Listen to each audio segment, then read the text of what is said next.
You people bought a ticket to see me, so shut up. Yeah.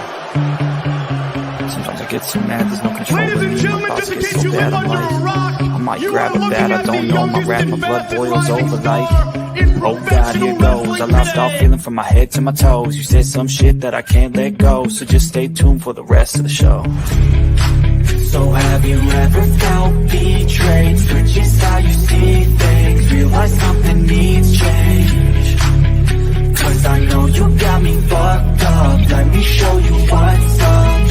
Cause enough is enough. I'll take a face full of pavement just to make a statement. I know there's no turning back.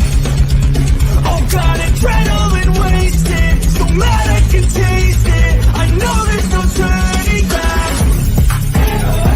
I'll do what it takes, I ain't making mistakes like that. I'll play it on your face just to make you go take it back. I'll lose my shit, I go crazy when I'm mad. And now you gon' wish you was just a fuck up real bad. Shut up. Be the villain! And I have no problem at all, because I couldn't care less if you like me or not. I'm here for success, and there's no one more successful than Grayson Waller. Yeah! Let me talk to you! War game.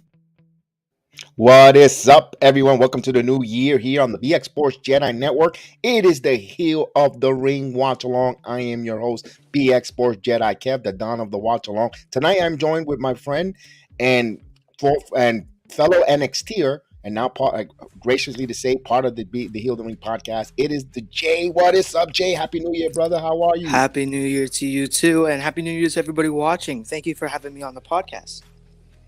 Absolutely. As we say, Happy New Year to I Am Heel, who's in the chat. Hope you feel better. Having a little nosebleed issues there for Heel, but Heel, all the well wishes to you. Thank you for joining us this evening. Jay, it's a new year, a new chapter here, not just for the BX Sports Jedi Network, for the Heel of the Ring podcast. We're going to talk about all the news and notes about wrestling wrestling, like they say in Spanish, como un tubo una siete llaves, from all angles, all aspects, and I can't wait to get right into it. First and foremost, we're going to do a little bit of review on the WWE SmackDown there in Tampa, and of course, I'm going to give it away to you because you were there live in attendance. We ask you on tonight because you were there live in living color, and of course, Jay, tell me your experience from the dark matches and from your collective view and from your words, that experience on SmackDown. Yeah, that SmackDown was excellent. I loved every second of that SmackDown, and the crowd there was on fire the entire night. When it comes to Bray Wyatt, I loved Bray Wyatt coming out, and he's my favorite. So him starting the SmackDown off was pretty excellent. We did only have one dark match, which was Liv Morgan and Tegan Nox versus Xia Li and Sonya Deville. Nice. It was a short and sweet match. Tegan and Liv picked up the win, and that's pretty much how the night started. I did end up coming a little late and missed both Liv and Tegan's entrance, but the match was pretty good.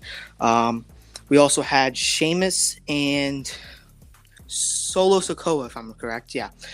That match was pretty good, and Solo picking up the win, that was also excellent. But the crowd on fire when Sheamus took control in that match, holy crap. Speaking of, all right, cool. Let me hold you for 1 second there. The place on TV, I got to watch it. Unfortunately, I did not watch it live.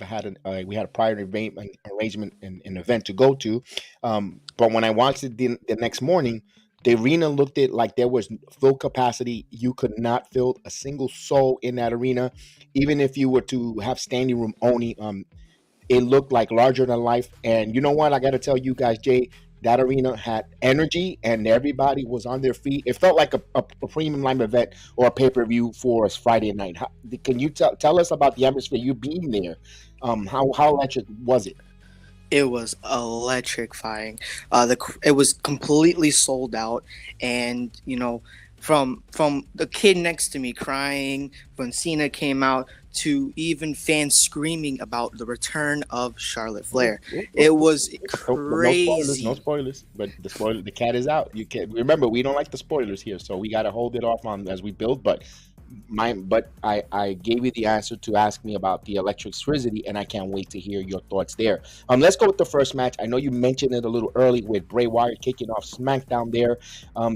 Bray Wyatt comes out to apologize to the cameraman for his actions, and out comes the one and only LA Knight. Now, how big of a pop did LA Knight receive coming out there? Because Bray Wyatt is super over. That whole gimmick, the whole with from him returning, he's on fire. Then you bring another guy who's got a lot of buzz and heat, and for rightfully so, because he what took the WWE so long to bring this guy and make him let him loose. But neither say of that. LA Knight, what was LA Knight's reaction and pop from the fans? I wanted to hear that one. Just boos, straight boos. I had a little pop. Because I like LA Knight from his black and gold era from NXT. I love him, but everybody pretty much just booed. They didn't like him, but they popped for Bray hard. Okay, of course we see that he's out there building a match here, possible match for SummerSlam between Bray and LA Knight, and we have all of a sudden we have a stop here, and Uncle Howdy makes a physical appearance, not just at the ramp. He actually comes down to ringside, gets in the ring. Of course, all the lights were dim. If you're watching it at home, it's completely dark. I could imagine it's even darker in the arena.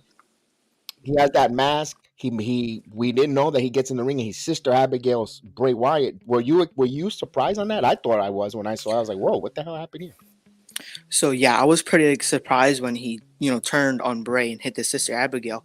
But the lights in the arena were not that dark because everybody had their cell phone lights on, and it lit up the entire arena. I can kind of see his face a little clear, but not too much. But yeah, when he came out, there was a little bit of people were like, who is this? Who's that? My thoughts, I think maybe it was Uncle Harper, because he definitely had a different mask than Uncle Howdy. So there's a lot of course, the internet.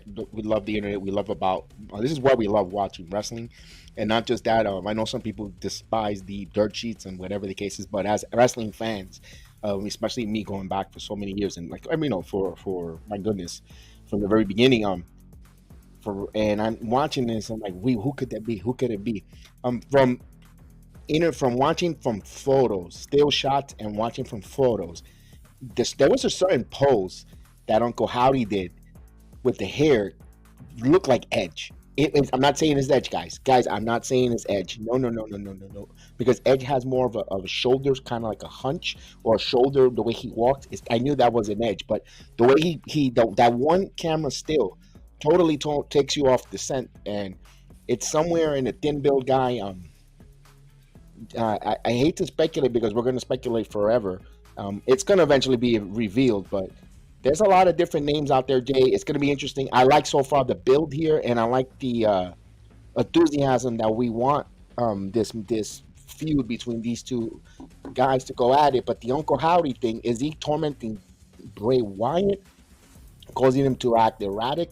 I want to see that story unfold. And once what you thought, and look, Bray Wyatt debuted in October in Extreme Rules, and now we're in the beginning of the new year, and he's Bray had his first match on the 26th in Madison Square Garden, which he suffered I believe a broken finger, possibly. You saw his two fingers taped up there and a little black and bluish, so he'll probably recover before the Royal Rumble. But I kind of like this storyline. I am really digging it. They got the right guys who could warm up a microphone, who could captivate us with the promos, and it comes to LA Knight. And I liked all the different turns of event because LA Knight is playing right into it. It'd be interesting to see when they do wrestle in the Royal Rumble. We're going to have plenty of time to break that down, but I could see LA Knight going over here, and Bray would not lose his heat because now you have that factor with Uncle Howdy in the picture and that angle aspect, Jay. Yeah, I could definitely see LA Knight definitely going over here and having maybe an interference in that match with Uncle Howdy or Uncle Harper, whoever this character is, whoever it is under that mask. We don't know. We will have to just wait and see But yeah, I definitely think LA Knight is definitely probably most likely going to win this match at Royal Rumble. Yeah, we have plenty of time to talk about that. We just threw that one out of our thoughts. We could see in a world where LA Knight wins and keeps the heat, and Bray doesn't lose that heat, and they could still build on it. But you know what? That segment was a really good segment. What a way to warm up the Friday Night SmackDown event. Had us captivated, and then there was no cool down because they gave us right there. It is fight night. And then it's Sheamus versus Solo Sikoa. Solo Sikoa back in Florida. Of course, we all know him from our NXT days here in the Performance Center. A match here with the Brawling Brutes on his side. Solo Sikoa comes out with the Bloodline with Jimmy and Jay, the Unified Tag Team Champions. This match was really hard hitting. You got two guys here. We know they hard hit. The enforcer for the Bloodline, Sheamus, the Brawling Brute leader. And my goodness, you know what? They're really giving slowly but surely, without us really seeing the microscope on. Solo Sikoa is getting a lot of important matches already, and he is showing and living up to the build.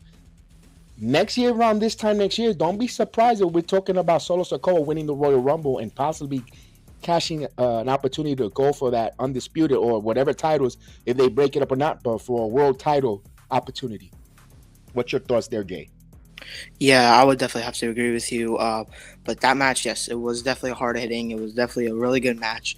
I did miss a couple of that matches because I was out actually going and getting merchandise. But I did come back right as the match was about to kick off. And yeah, that match was definitely hard hitting, and I could definitely see Solo Sikoa winning the Royal Rumble next year and cashing that chance in at Mania. To whoever is the champion, no matter what champion it is. It could be the World Heavyweight Champion. It could be undisputed. Whatever they do to the championship now. We'll just have to wait and see. And when we see that, we see Solo Sikoa, of course, lately having a lot of homage to the late Umaga. It gets a clean victory on Sheamus with the Samoan Spike. I was like, whoa, he got a victory on McIntyre, Sheamus. Those are big names in the WWE for Solo Sikoa being brought up September from NXT. Everybody was, and even though he had a brief North American title run, whatever semantics, but we were all thinking that Solo Sikoa was going to be the next United States champion, North American champion, and NXT heavyweight champion for a nice program. What we were, especially us going to NXT, we were envisioning that was going to be for Sikoa, what's going on right now with Braun Breakers. But no, it's kind of reversed here. And you know what? Good for Solo Sikoa because he has proven that he belongs in the main roster. He has proven, and his matches are not a dud fest, not a botch fest. His matches are phenomenal. He sells the moves. He's not for business for himself. He has done every time this is what you want to see from a wrestling performer, no matter what level. If it's, even if it's just in an enhancement match, you want to see something where they're going to get better and better and greater. And Solo Sikoa, working alongside with Jay and Jimmy, and Sami Zayn, don't forget that. And whoever's the producers are doing a phenomenal job with Solo Sikoa, and he's delivering. And that's why I say, Jay, I wouldn't be surprised if Dwayne Johnson is not able to participate The Rock for this upcoming WrestleMania. I wouldn't be surprised if they give us a swerve and Solo Sikoa wins the Royal Rumble this year and causes so much havoc. And we're thinking it's the Sami Zayn who's the one that's going to cause the dissension or part of the storyline with the bloodline and the downfall of Roman Reigns holding the title. I wouldn't be surprised if it's Solo Sikoa. Yeah, me neither. And, a couple of, us at NXT are speculating that maybe The Rock sent Solo Sikoa down to pretty much tear apart the bloodline from the inside out. We can also see Sammy also doing that too, but I can definitely see us getting swerved and Solo Sikoa picking up that win at the Royal Rumble and facing his cousin at Mania. Yeah, or they could try to prolong it and say, no, Usu, you're going to take your opportunity and put it on Elimination Chamber. You're not going to, do something to try to not allow him, and that's where the dissension might come. Who knows? Who knows how the storyline, goes? That's why it's so refreshing now with different creators in creative, and especially and whoever's in charge with either Triple H or whoever in his staff, is different from what we're used to already. We could kind of, it's different because before in the previous regime, we could kind of see the hands tipping, and we knew, oh, this is coming down the line. Some of us got excited, some of us was like, because we already knew it. Here's what makes it more exciting: we don't know what's going to happen now in the WWE, and I think when it happens, we get that general shock and reaction because this is brand new booking, brand new storyline for us, and it's not like usually he tells a story or he telegraphs what he's going to do prior, so this is why we got to enjoy, and we enjoy it. I think this is what gets us more excited, and I think this is why WWE finished 2022 so strong going forward there. Now we get to the first hour is up. We get to the main one of the first matches, kind of a main event for the 9 o'clock hour. It is the WWE SmackDown Women's Champion. We have Raquel Rodriguez taking on Ronda Rousey with Shayna Baszler at her side. I was surprised that Raquel did not have any help, although we know Shotzi is out for a little bit storyline wise with an injury off TV, maybe a repackaging, whatever helps her get over with the crowd. But when I see the one-on-one match, again, Raquel Rodriguez, when she was brought up to the main roster, I think one of her signature matches that put us and alerted us on the main roster that she belongs was when she took on Ronda Rousey I believe in June, and that was a hell of a match, Jay. Yes, that was. It was, two major stars, one from NXT, obviously, and the other one from another company out of the WWE. That match was also hard-hitting as well. Yeah, and to see Raquel Rodriguez, when I saw that match announced, when she won the gauntlet, I said to myself, it's not her time yet. I said, and at first, though, I said, when I first saw it announced, I said, you know what? I wouldn't be surprised if we're getting a new women's champion before the new year rings. I don't think Rousey walks out of Tampa with the title. Now, we're going to see in a minute.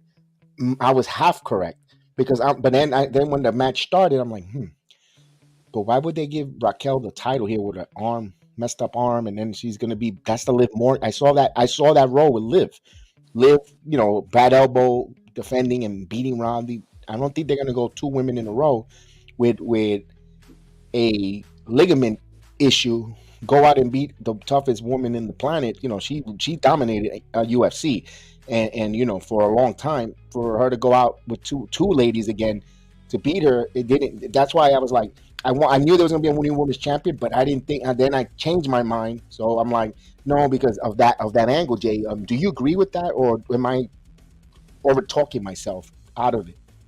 No, I do agree with you, and I did at one point think that Ronda Rousey was going to lose that championship on Friday to Raquel Rodriguez. But looking back to it with an injured arm, storyline wise, and also all the stuff that she's been doing, maybe it's not her time. Maybe it's just not that moment. It's not that time. I agree, and she gets the victory. Now, the match was phenomenal. I like all the bumps, all the bruises, all the moments, the near false finishes. I liked her getting her with her corkscrew off the top rope spin that she does. And the one thing that bothered me and kind of rated me, Jay, was if you're putting a submission hold on your opponent. Okay, how do you break a submission hold? There's only two ways or three possible of breaking a submission hold in wrestling, in all professional wrestling. Do you know how they are? Rope break, being under the rope, right, and also breaking it up yourself by either lifting your opponent and slamming them, or just moving out of the way and getting out of there and reverse the submission on them. Right, or interference in a tag team, or whatever the case is.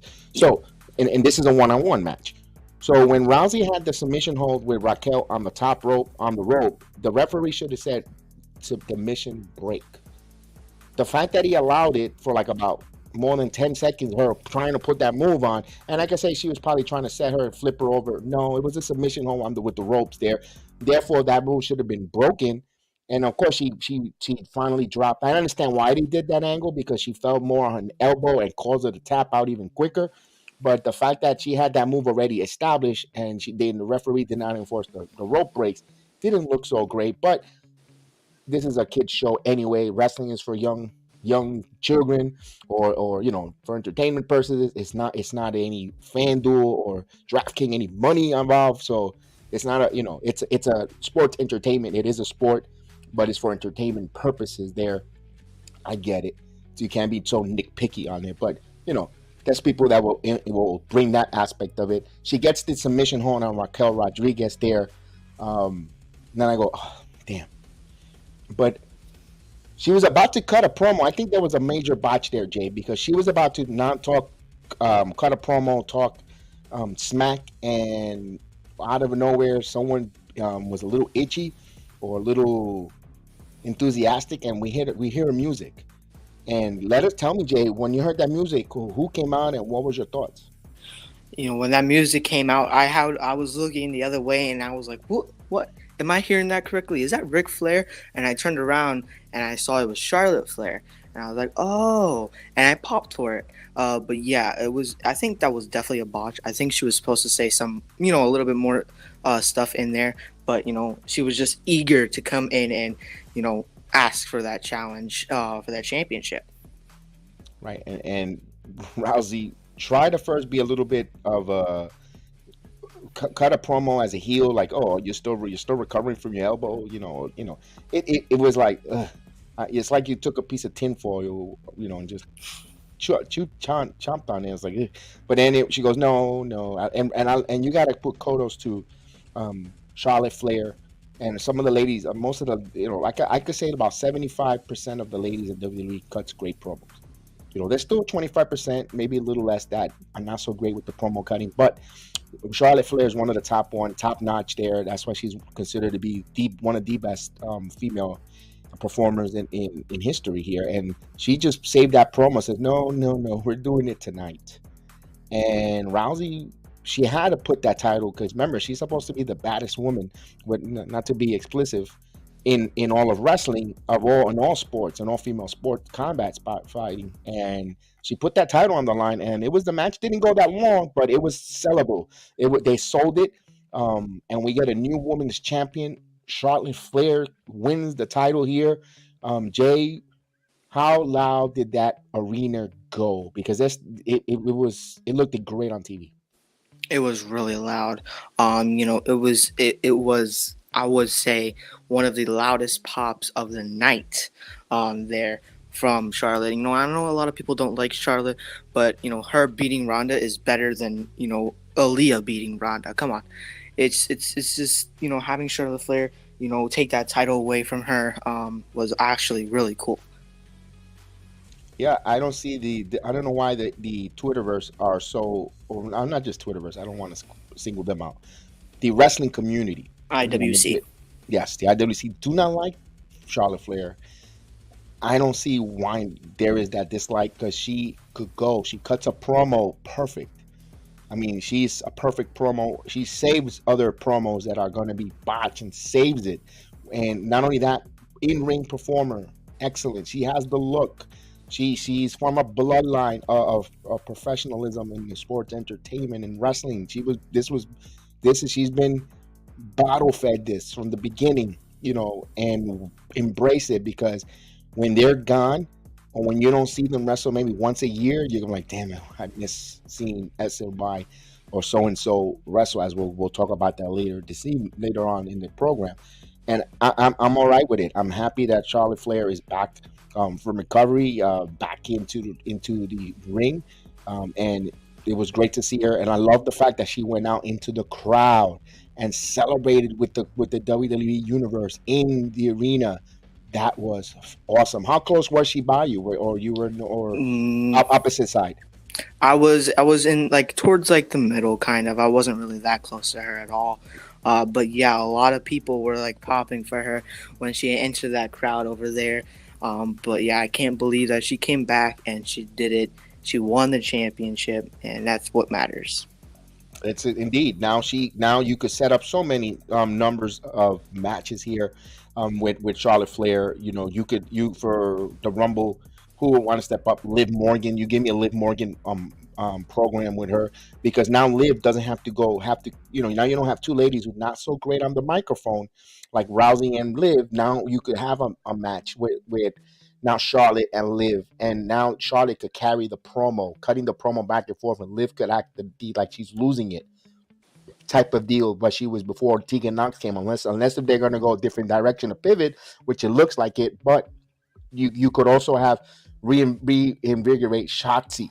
If Shotzi's back, I had a chance to get Rousey, but I want to now Shotzi again may not have to cover the promo, even in the ring.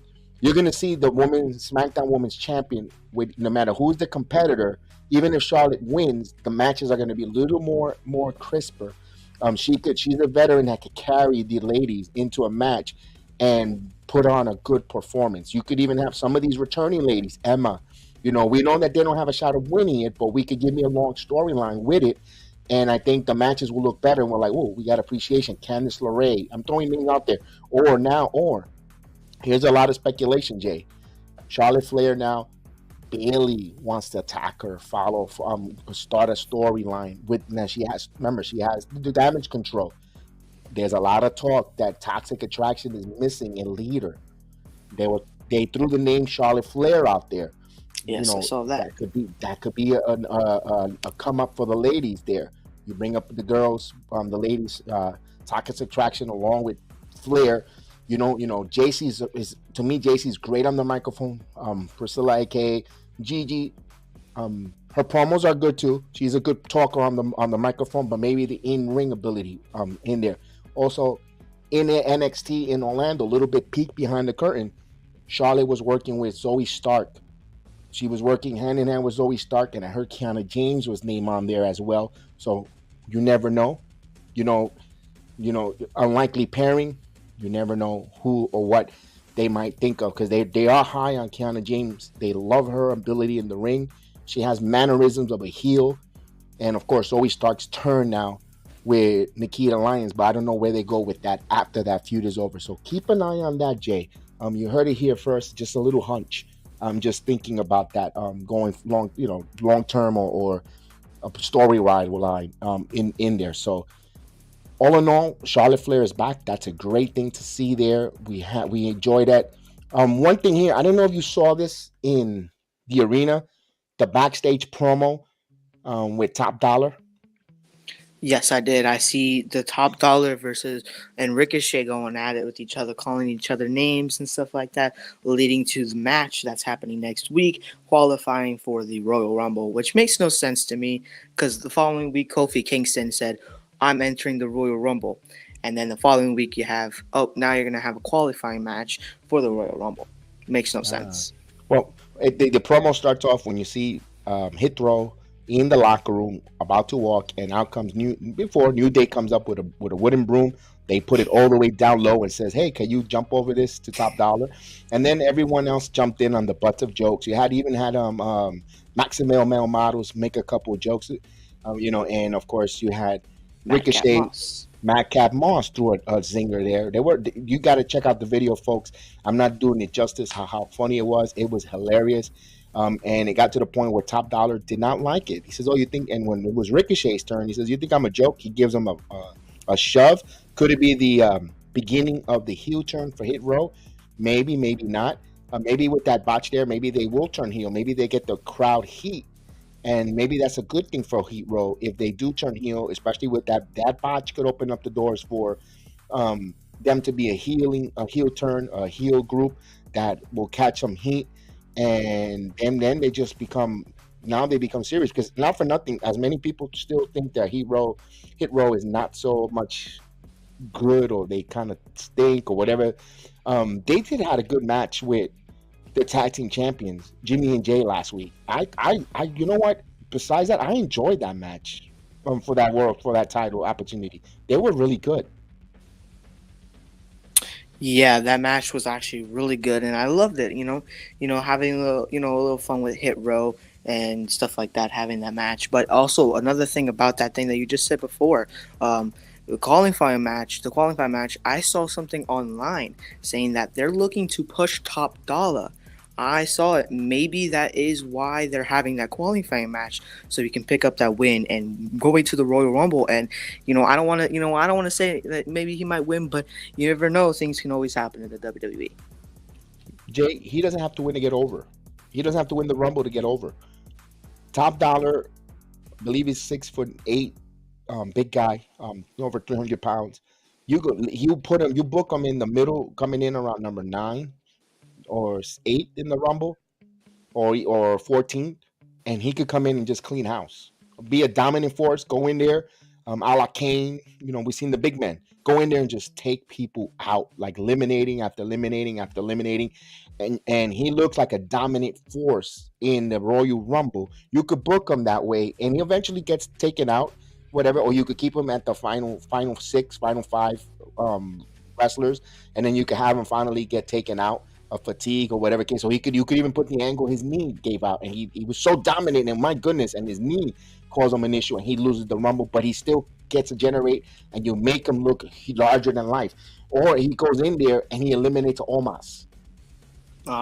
Yes, I could see that definitely happening as well. And now Top Dollar, whoa, what the hell? This guy means business. He's more angrier, and more vicious, and now he's getting heat the right way. So I can see the way that, what the internet is saying. I think that's the kind of push I think we're going to see going to Top Dollar. Well, rightfully so. He looks like he has the demeanor to be a badass heel. Excuse my French.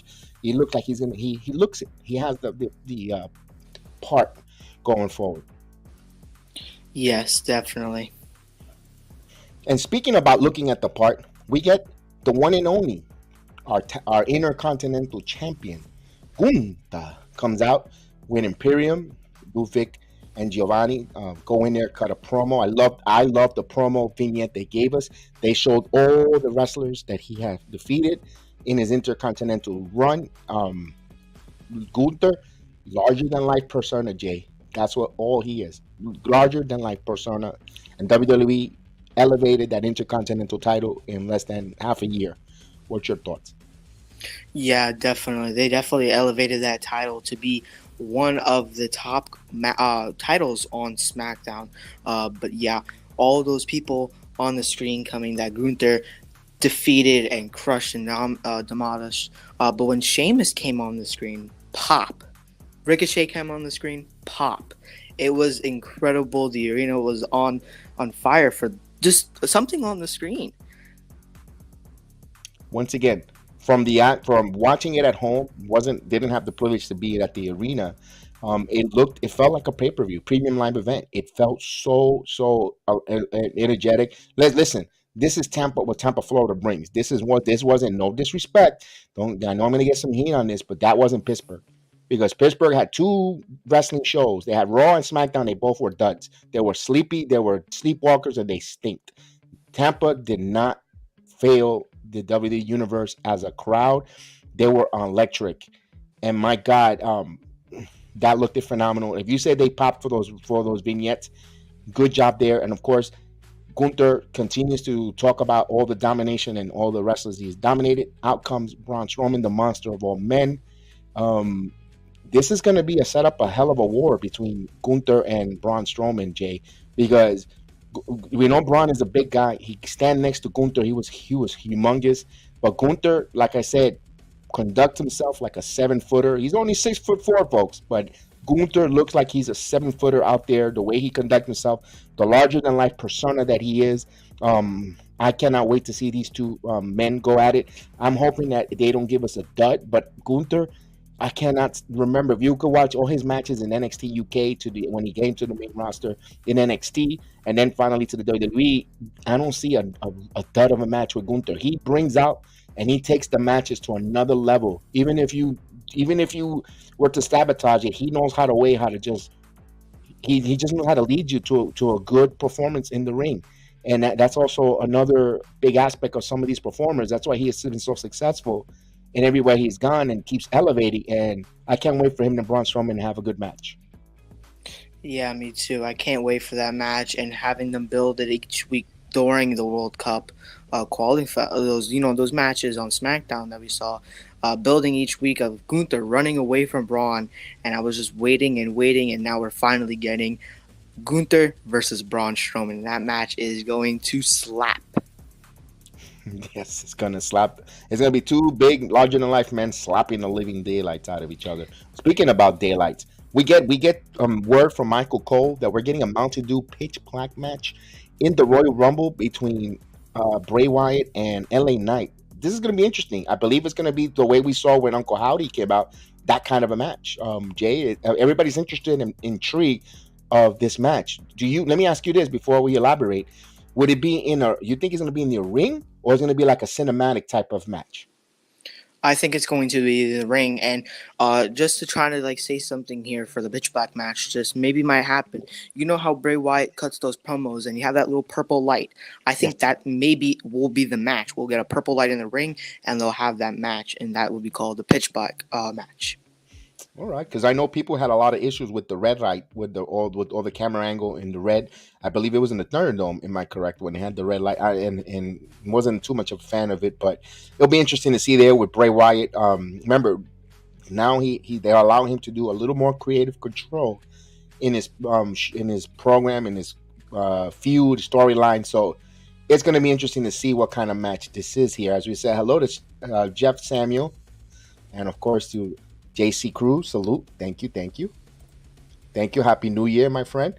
And we'll get to that. Absolutely, Jeff Samuel. I wanted to talk about that. We'll get to that, brother. We'll get to that. Yes, we'll wrap up SmackDown real quick, and we'll get to the news and notes, and we'll freestyle on different things. Jeff Samuel, don't go anywhere. We want to hear your thoughts on the input on that. Now, Jay, let's go right to the main event because we want to talk about everything around wrestling here. The main event, Bloodline, Sami Zayn. I'm gonna go backwards here. Sami Zayn, the tribal chief. Of course, when he comes out, his entrance is just a spectacle. I love the way he that slow walk. Heyman with his shit-eating grin. We're looking at the titles, the Bloodline. Sami Zayn wilding out. Solo Sikoa is so serious. Jimmy and Jay, they bring it. Talk about entrances, but nothing. Woof. Go ahead, Jay. Oh my God, those entrances. The crowd, no matter who it was, it could have been Roman Reigns, the Bloodline. People hate him. People love him. It was half and half of that. And then with Kevin Owens came out first. Oh my God. They were just eagerly waiting for that return of John Cena. When he came out, there was no John Cena sucks. There was none of that. Everybody popped. And I was one of those people that popped. John Cena. Like I was telling you earlier, where they were like, so when I mentioned about Charlotte Flair, and again, that's the kind of wrestlers that you miss seeing them around. Chris Williams, salute Chris Williams. Thank you for joining us, Chris. Happy New Year. And when Cena came out and it was electrifying, and we take John Cena for granted. We almost did not see him wrestle all year long. And my God, and you remember how much of a good showmanship, how much of a professional performer he is. And man, talk about your ultimate face, as we say, Happy New Year and good evening to Dark Knight, who's joining us. Jay, John Cena in the ring. I love the way they did the slow build for that hot tag to get him in finally. But of course, you saw Sami Zayn and Kevin Owens to start it off, though. That was the most best. To me, that was like, I'm not comparing it to a Hogan and Ultimate Warrior type of thing when they see each other there. But dude, I loved it. Yes, I was so excited when they both got in the ring first, and I was like, oh, finally they're going to face off. They're not going to just stand there and stare at each other and Sammy just walk out of the ring and not hit each other. But they finally battled it out more than in War Games, and, during the break, everybody, that match was pretty much mostly on break, I want to say. But during the break, too, oh, my God, Sammy and Kevin Owens delivered. They were on fire the entire night. But, yeah. Oh, man, that was phenomenal. And those who join us here, Jay was at the arena live. That's why he joined me this evening. He's going to always join us here, but I loved it that he was on there. It was phenomenal, his experience there. We also had Justin, who was part of the Heal the Ring, couldn't able to come on. He was there live himself, so I wanted to get his perspective, but he's out working, so he's couldn't join us this evening. But, of course, we get the match there of a bloody. You know what? There was a lot of blood here. You know what? These holiday matches, though, Jay, from that last Friday Night SmackDown in When they had the 34th Miracle on 34th Street, you saw busted open Ricochet. Giovanni Da Vinci. Ricochet got busted open. We also forgot to mention that Gunther got hit with a chair shot, and he Yep. got busted open there by Ricochet in the jumping in the save, but also. Not only Sami Zayn was bleeding through his nose, later on that evening to break a hot tag, it was Roman Reigns with his glove cut open Kevin Owens on his eyelid. A lot of blood, and it was all not planned. It's not the Moxley type of blood. And no disrespect to John Moxley or AEW. It's not about talking negative about them neither. It's about this was more genetic, natural, accidental, but to me, I hate when people bleed because they're the ones that are going through the pain, but it looked awesome. Like I said, this gave the cherry on top that it felt like a WWE pay-per-view, man. Jay, my goodness. As we say, hello, Agent Super Argo. Thank you for hitting that button. We appreciate it. Yeah, and I definitely think that was definitely an accident. Both with Ricochet hitting Gunther on the top of his head with a steel cage, and I was like, "Oh!" When that happened, I heard it. It was really loud. But I don't know how it happened with Roman and Kevin. There could have been two different spots: Kevin on the ground, or that punch that Roman hit Kevin with his right hand. It was one of the two, but definitely after that match, Kevin was bleeding out of underneath his eye.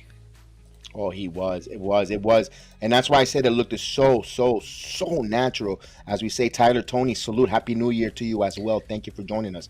And it looked so natural, Jay, and I loved it. It was so organically natural.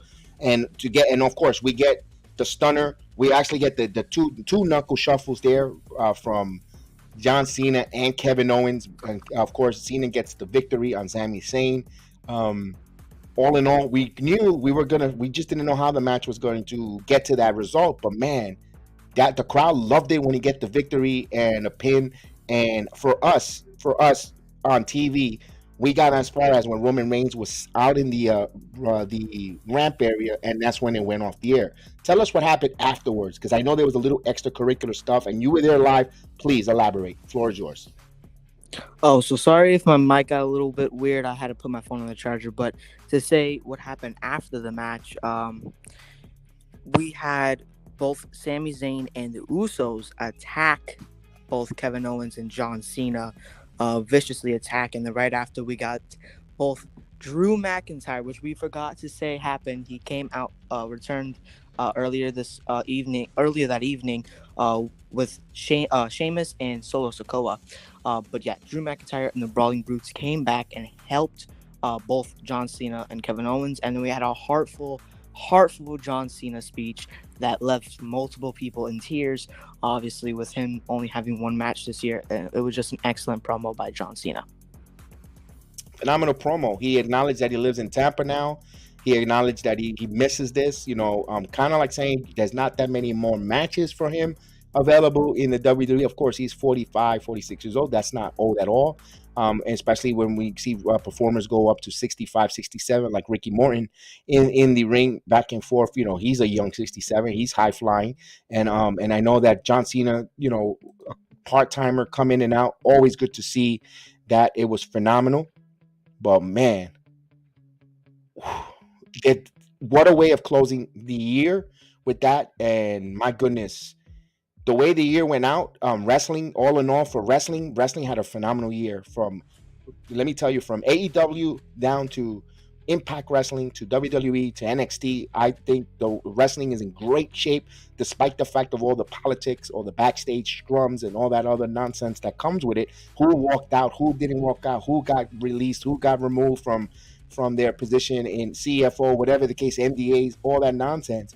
But all in all, wrestling had a great business year. Fans from Clash of the Castle to Extreme Rules to Elevation to all different types from I'm giving AEW props there, from All Out to Double or Nothing. They had some great, the Forbidden Door. When do we ever think to see that? I mean, you gotta give that 2022 for wrestling. That was an A+. You could say A if you want to take away the plus from all the other shenanigans backstage, but it told the story, Jay, to why we left there. As we say, Happy New Year to Justin Miller. Salute. Yeah, what a wonderful year it's been in the wrestling community, and I cannot wait to see what pro wrestling in general, has in store for 2023. It's going to be an excellent year, just like this year. And Happy New Year to everybody in the chat that's just coming in. Thank you for coming in, hitting the like button. Just want to say Happy New Year, guys. Absolutely. So the way the year ended and the way 2022 ended, 2023 started with Noah. Noah, my goodness, I'm gonna give you guys, yes, the intro to Noah. Hopefully we don't get into a little copyright issue, but this is courtesy of Noah, the Shinsuke Nakamura introduction. Enjoy.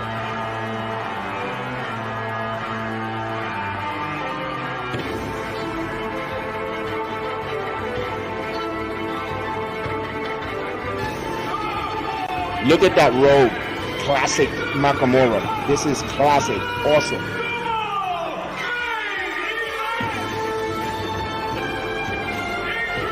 That's goosebumps right there.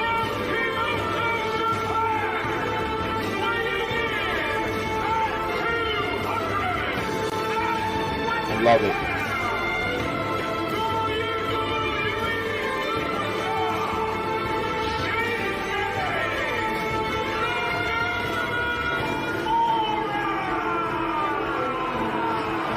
Pro Wrestling Noah, the new year 2023. This is the moment we've all been waiting for. This is. All right, I'm gonna play. I had more, but I'm gonna play there just so. Thank you for Noah allowing me to play that there. So I just wanted that was the most awesome spot there. It gave me goosebumps at 7+. Or was it 5 in the morning, 7+ in the morning when I watched it? It gave me chills. It gave me phenomenal. I really enjoyed it, Jay. The match with Great Muta. I'm a big Great Muta fan. I've been a fan of Great Muta, his legendary run in NWA with WCW, with Sting, Ric Flair. To see him go out there, phenomenal job, Jay. I loved it. This was awesome. What a good match there. We see the different. You want to tell us the match there, the finisher? Go ahead, Jay. Give me your thoughts, brother. Yeah, the finish of that match was a little bit weird. We had the commentary say that Shinsuke Nakamura was biting the Great Muta, but in reality, he was sucking that mist, the green poisonous mist, out of the Great Muta's mouth to just later then hit him with the mist and then hit him with the finisher and count 1, 2, 3, and Shinsuke Nakamura ends up picking that win up. What a spectacular there. I cannot wait because it's going to be, as we say, Happy New Year to Jacob Parker in the building. Salute. And man, this was phenomenal there. And of course, let's see the comments. Legendary entrance, won't be surprised for Great Muta. Rumble Hall of Fame. Yes, Great Muta belongs in the Wrestling Hall of Fame. And even though he never wrestled a match in the WWE, if I'm not mistaken, maybe 1 or 2, if I'm not mistaken, but WWE owns the rights for WCW. He definitely belongs in the Hall of Fame for the Great Muta. Legendary, I think Nakamura gets his style of wrestling kind of for the Great Muta. I love the fact there between them. Like you said, I have the clip there. Once it gets uploaded, we'll put the clip of the ending of the match there real quick there. Of course, courtesy of Noah Wrestling there. Hopefully we'll make sure that we'll give the right credit where credit is due once I upload it there. But my God, it was phenomenal there. And not for nothing, we got another 3 more days. We got Wrestle Kingdom coming up. We'll talk about that in a minute. Oof. Yes, indeed. I can't wait. What a time. What a time for us to be wrestling fans. I'll put the the graphic up here, this picture, of course. And that's the last match there and good job for Triple H there. Triple H allowing him to go to Japan and have this match where earlier in the year was said that Vince said no to it, and allowing him to go there, breaking borders, having that forbidden door back and forth, of course. And we'll talk about Carl Anderson being in Wrestle Kingdom. And my goodness, so here's the ending of the up on the ramp, and then we'll put.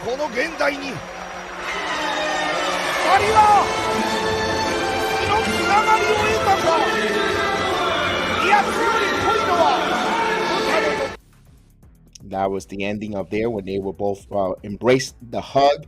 And of course, my goodness, not for nothing, when it comes to Japanese wrestling, they know how to put an entrance. I was told about the legendary Okada entrances. from all over, New Japan. My God, they know how to bring it, Jay. Yes, and rewatching that here on the broadcast still gave me chills from watching it live to watching it here. It gave me chills, and I just want to say thank you to the great Muta for all of his years in pro wrestling, and what a wonderful way to kick off the year with an amazing main event match. It was phenomenal. Yes, domarigato, great Muta. Yes. Indeed, awesome. As we go forward here, speaking of that, let me give you the final closing. Hopefully, again, courtesy of Noah.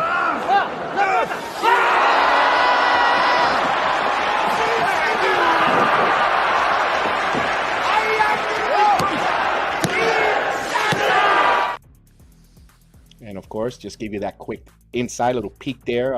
You gotta, guys, you gotta watch the full video, the whole match. You have to. What's awesome there. My God, what a Wrestle Kingdom coming up here now. Wow, a lot of names in there. We got Anderson. Maybe the match with Sasha Banks, aka Moni Banks, now free agent as of the first of today. Saying a lot of speculations, going to wrestle New Japan, and everyone saying that she might be going to AEW. But hey, good luck for her. She does or doesn't. But I still don't think she's going to go to AEW. I might be the very small minority of it, but I don't think so. I think she goes to New Japan, and she'll still be free agent. And I don't know Royal Rumble, but maybe WrestleMania. I don't see her going to AEW. I think it's all smokes and mirrors. I think that mystery opponent, or that mystery partner for Saraya, is going to be Thunder Rosa. Or even Tony Storm. Yeah, but it'll be on tech. I mean, you know the heat that they'll get, the boos if they bring Tony Storm. Yep. I don't think the owner is very conscious of what the Twitter universe has to say about him, or he's really he really listens. He's really sensitive when it comes to criticism. So I don't think he'll bring Tony Storm. And there's nothing negative about Mr. Khan. I'm not trying to say anything negative towards him, but I'm just saying that he listens a lot to the fan base, and he wouldn't want them to get that kind of heat. He will not want. I think he will want. And I don't think Mercedes is going to sign. I don't think that the money. First of all, I was going to say to the female performers there, she comes in and makes all that kind of money. I know they're going to need that injection of financial, but they have not received a TV contract. So I don't know.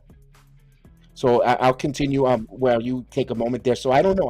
I don't see Mercedes, aka Sasha Banks, signing with AEW. But if she does, make sure you make a short-term contract. Don't get stuck in there for 2 to 3 years, because if you do not like it, or it's not something for you, listen, sometimes we think a job it sounds good, and when you go work in there and you see the way a company runs or moves, it's not for you. It's like, oh, this company really doesn't work this way. And just like William Regal. Exactly. William Regal, it wasn't for him. It just wasn't his style of company. And there's nothing wrong with that, Jay. There's nothing wrong with that. After a while, there's nothing. If certain places is not organized, or there's a disorder or chaos, why should you? Because you should be in a place with disorganization and chaos, or you see something there. You should, I understand you sign a contract, you need to be there, but don't make it long. Then put some escalating clause, some exit clause there to save you. Have a parachute. And also for Mr. Khan, if this wrestler just goes there and it doesn't want to and becomes difficult, well, he's gonna have the right to just leave. Vice versa. I don't like the 5-year, 4-year hostage that play that he has, according to what the dirt sheet says about other professional wrestlers back and forth. So we wish Mercedes good luck if she does go to AEW, but I still think she's not going. That's just me. Something I heard online was that she came to a deal earlier in November, or late November, that she only signed a multi-match deal for New Japan. Maybe is that the reason why we saw her on the WrestleMania little preview in NXT in between commercials? Yes, guys.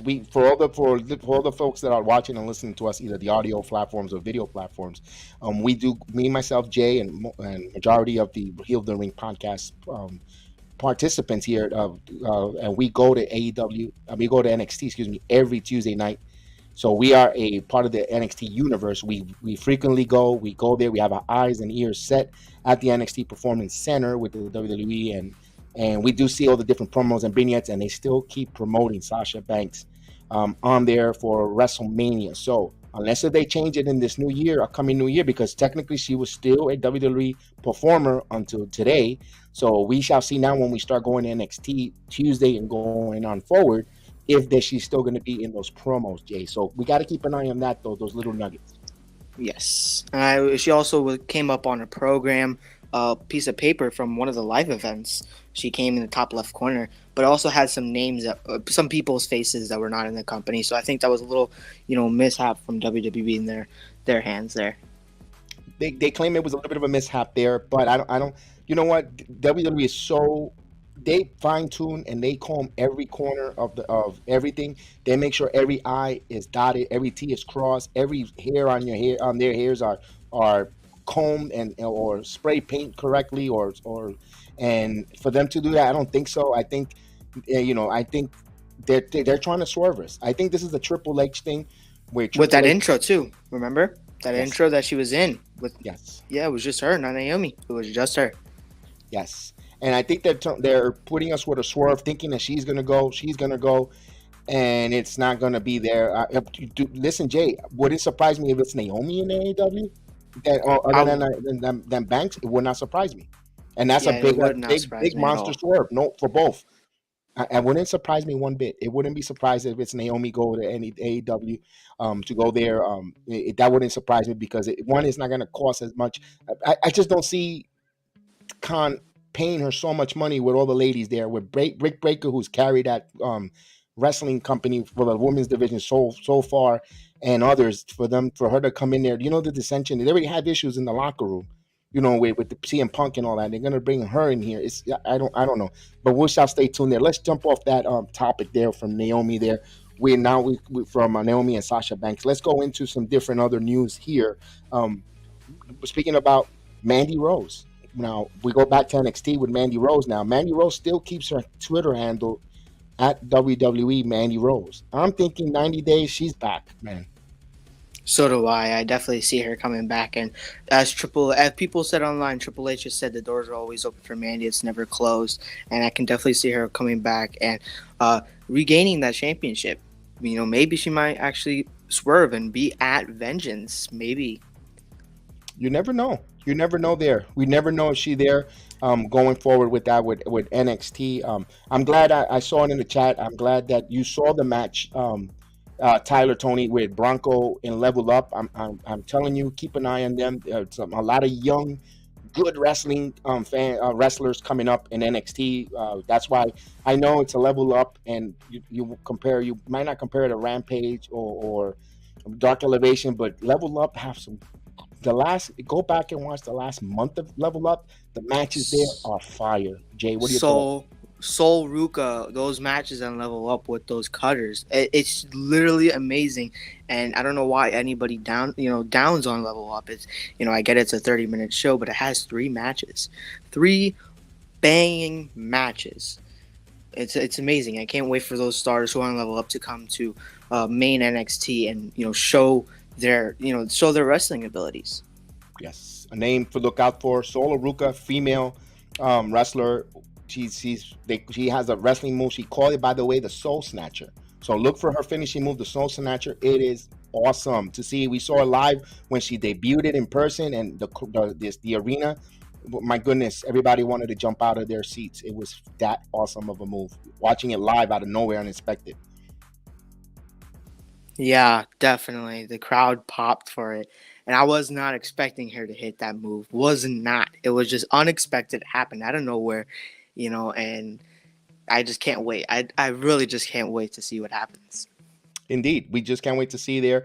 Wrestling is in good shape. Storyline lines, we know that New Year's Evil for NXT is 2 weeks away. Next Tuesday. This Tuesday, they'll be back live in the Performance Center. We hopefully will be all there live in person. The Hill of the Ring, the group that you see here from time to time, will be there.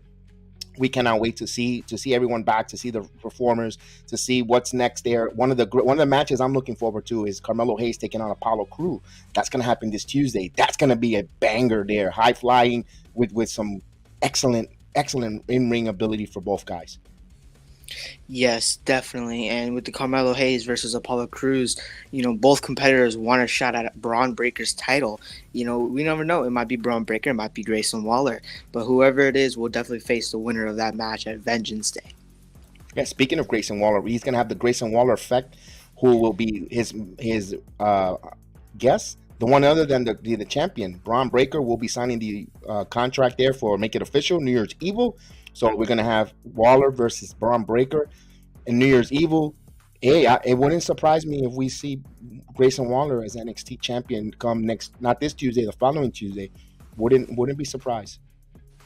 Neither would I. And, I know a little bit of people there at NXT want Grayson Waller to be champion. And no one online wants Grayson Waller to be champion. And I can see why.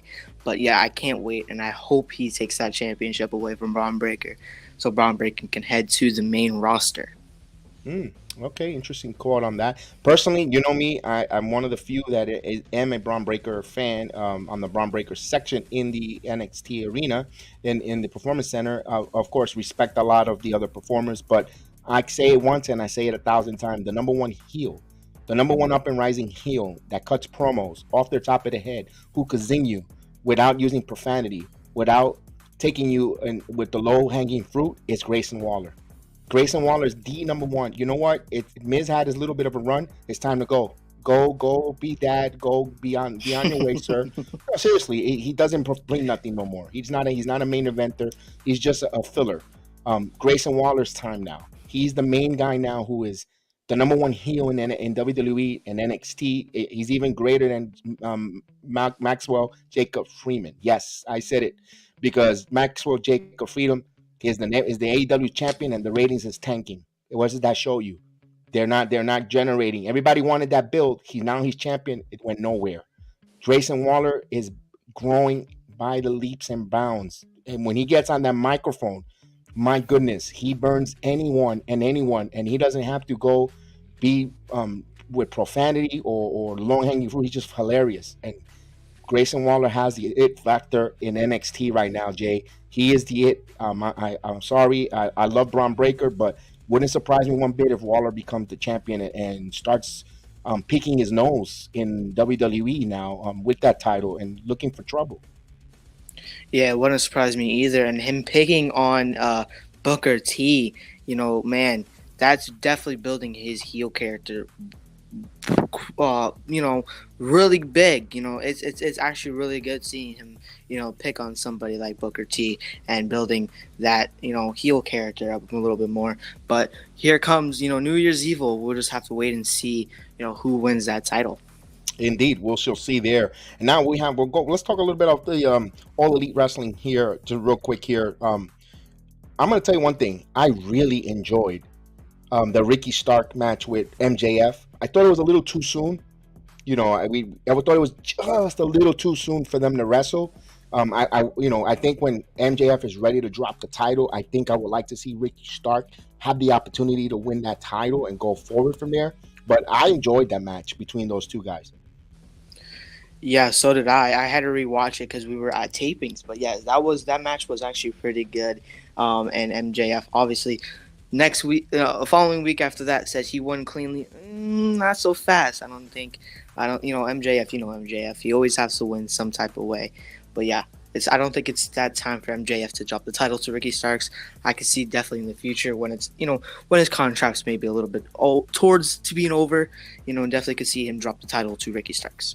I'm glad you mentioned that. He used the kick in the groin to get the victory. I liked it because MJF now used that move to win, but Ricky Stark didn't lose the heat or getting flat out finished like in a squash. He had to get cheap shotted, and it leaves the door open for them to return and have that match again. And I love the fact that was the great outcome. They recovered from that, from being a little too soon with that kind of an ending. And now I like the fact that Ricky Stark's now in a promo with Chris Jericho, who is a seasoned veteran, top notch. I think he's going to help Ricky Stark because he cuts a hell of a promo. Jericho on the mic, you don't even need to explain or don't even need to you know put any excuses. He's phenomenal. And as we say, Happy New Year to Lucas Thomas. And Mr. Thomas wants to know, how was Uncle Howdy's entrance on a scale of 1 to 20? I loved it. I think it was epic. I thought it was, for an introduction there, I loved it because they kept the lights for us on TV now. We can't see who exactly it is. Lucas, I loved it so much. That was a really good one there on that entrance for Uncle Howdy because it gave us that Extreme Door vibe, Extreme Rules vibe. That was when Bray came out, the same exact thing there. It felt, like I said, it felt like a pay per view with that. So I wanted to go back on that to your question. Thank you for the comment in there. And Jericho wants Ricky Starks to join the JSS to be the mascot. Nah, I don't think Ricky Starks is. You know what? Kudos. You know what? Let me take kudos to Ricky Starks being in the WWE, trying to get his feet wet. I don't believe that's when the Performance Center was up and about. I remember he had a couple of squashes by Ryback, and now to see him where he's at, he persevered, Jay. Yes, he definitely did. From becoming a security guard and being in the audience to now facing MJF for the All Elite Wrestling Championship, definitely improves quite a bit. I would have loved to see Ricky Starks back in, the Performance Center and, NXT and stuff like that. It would have definitely been awesome. But, definitely see him improving, and I can't wait for him maybe possibly be champion in the near future.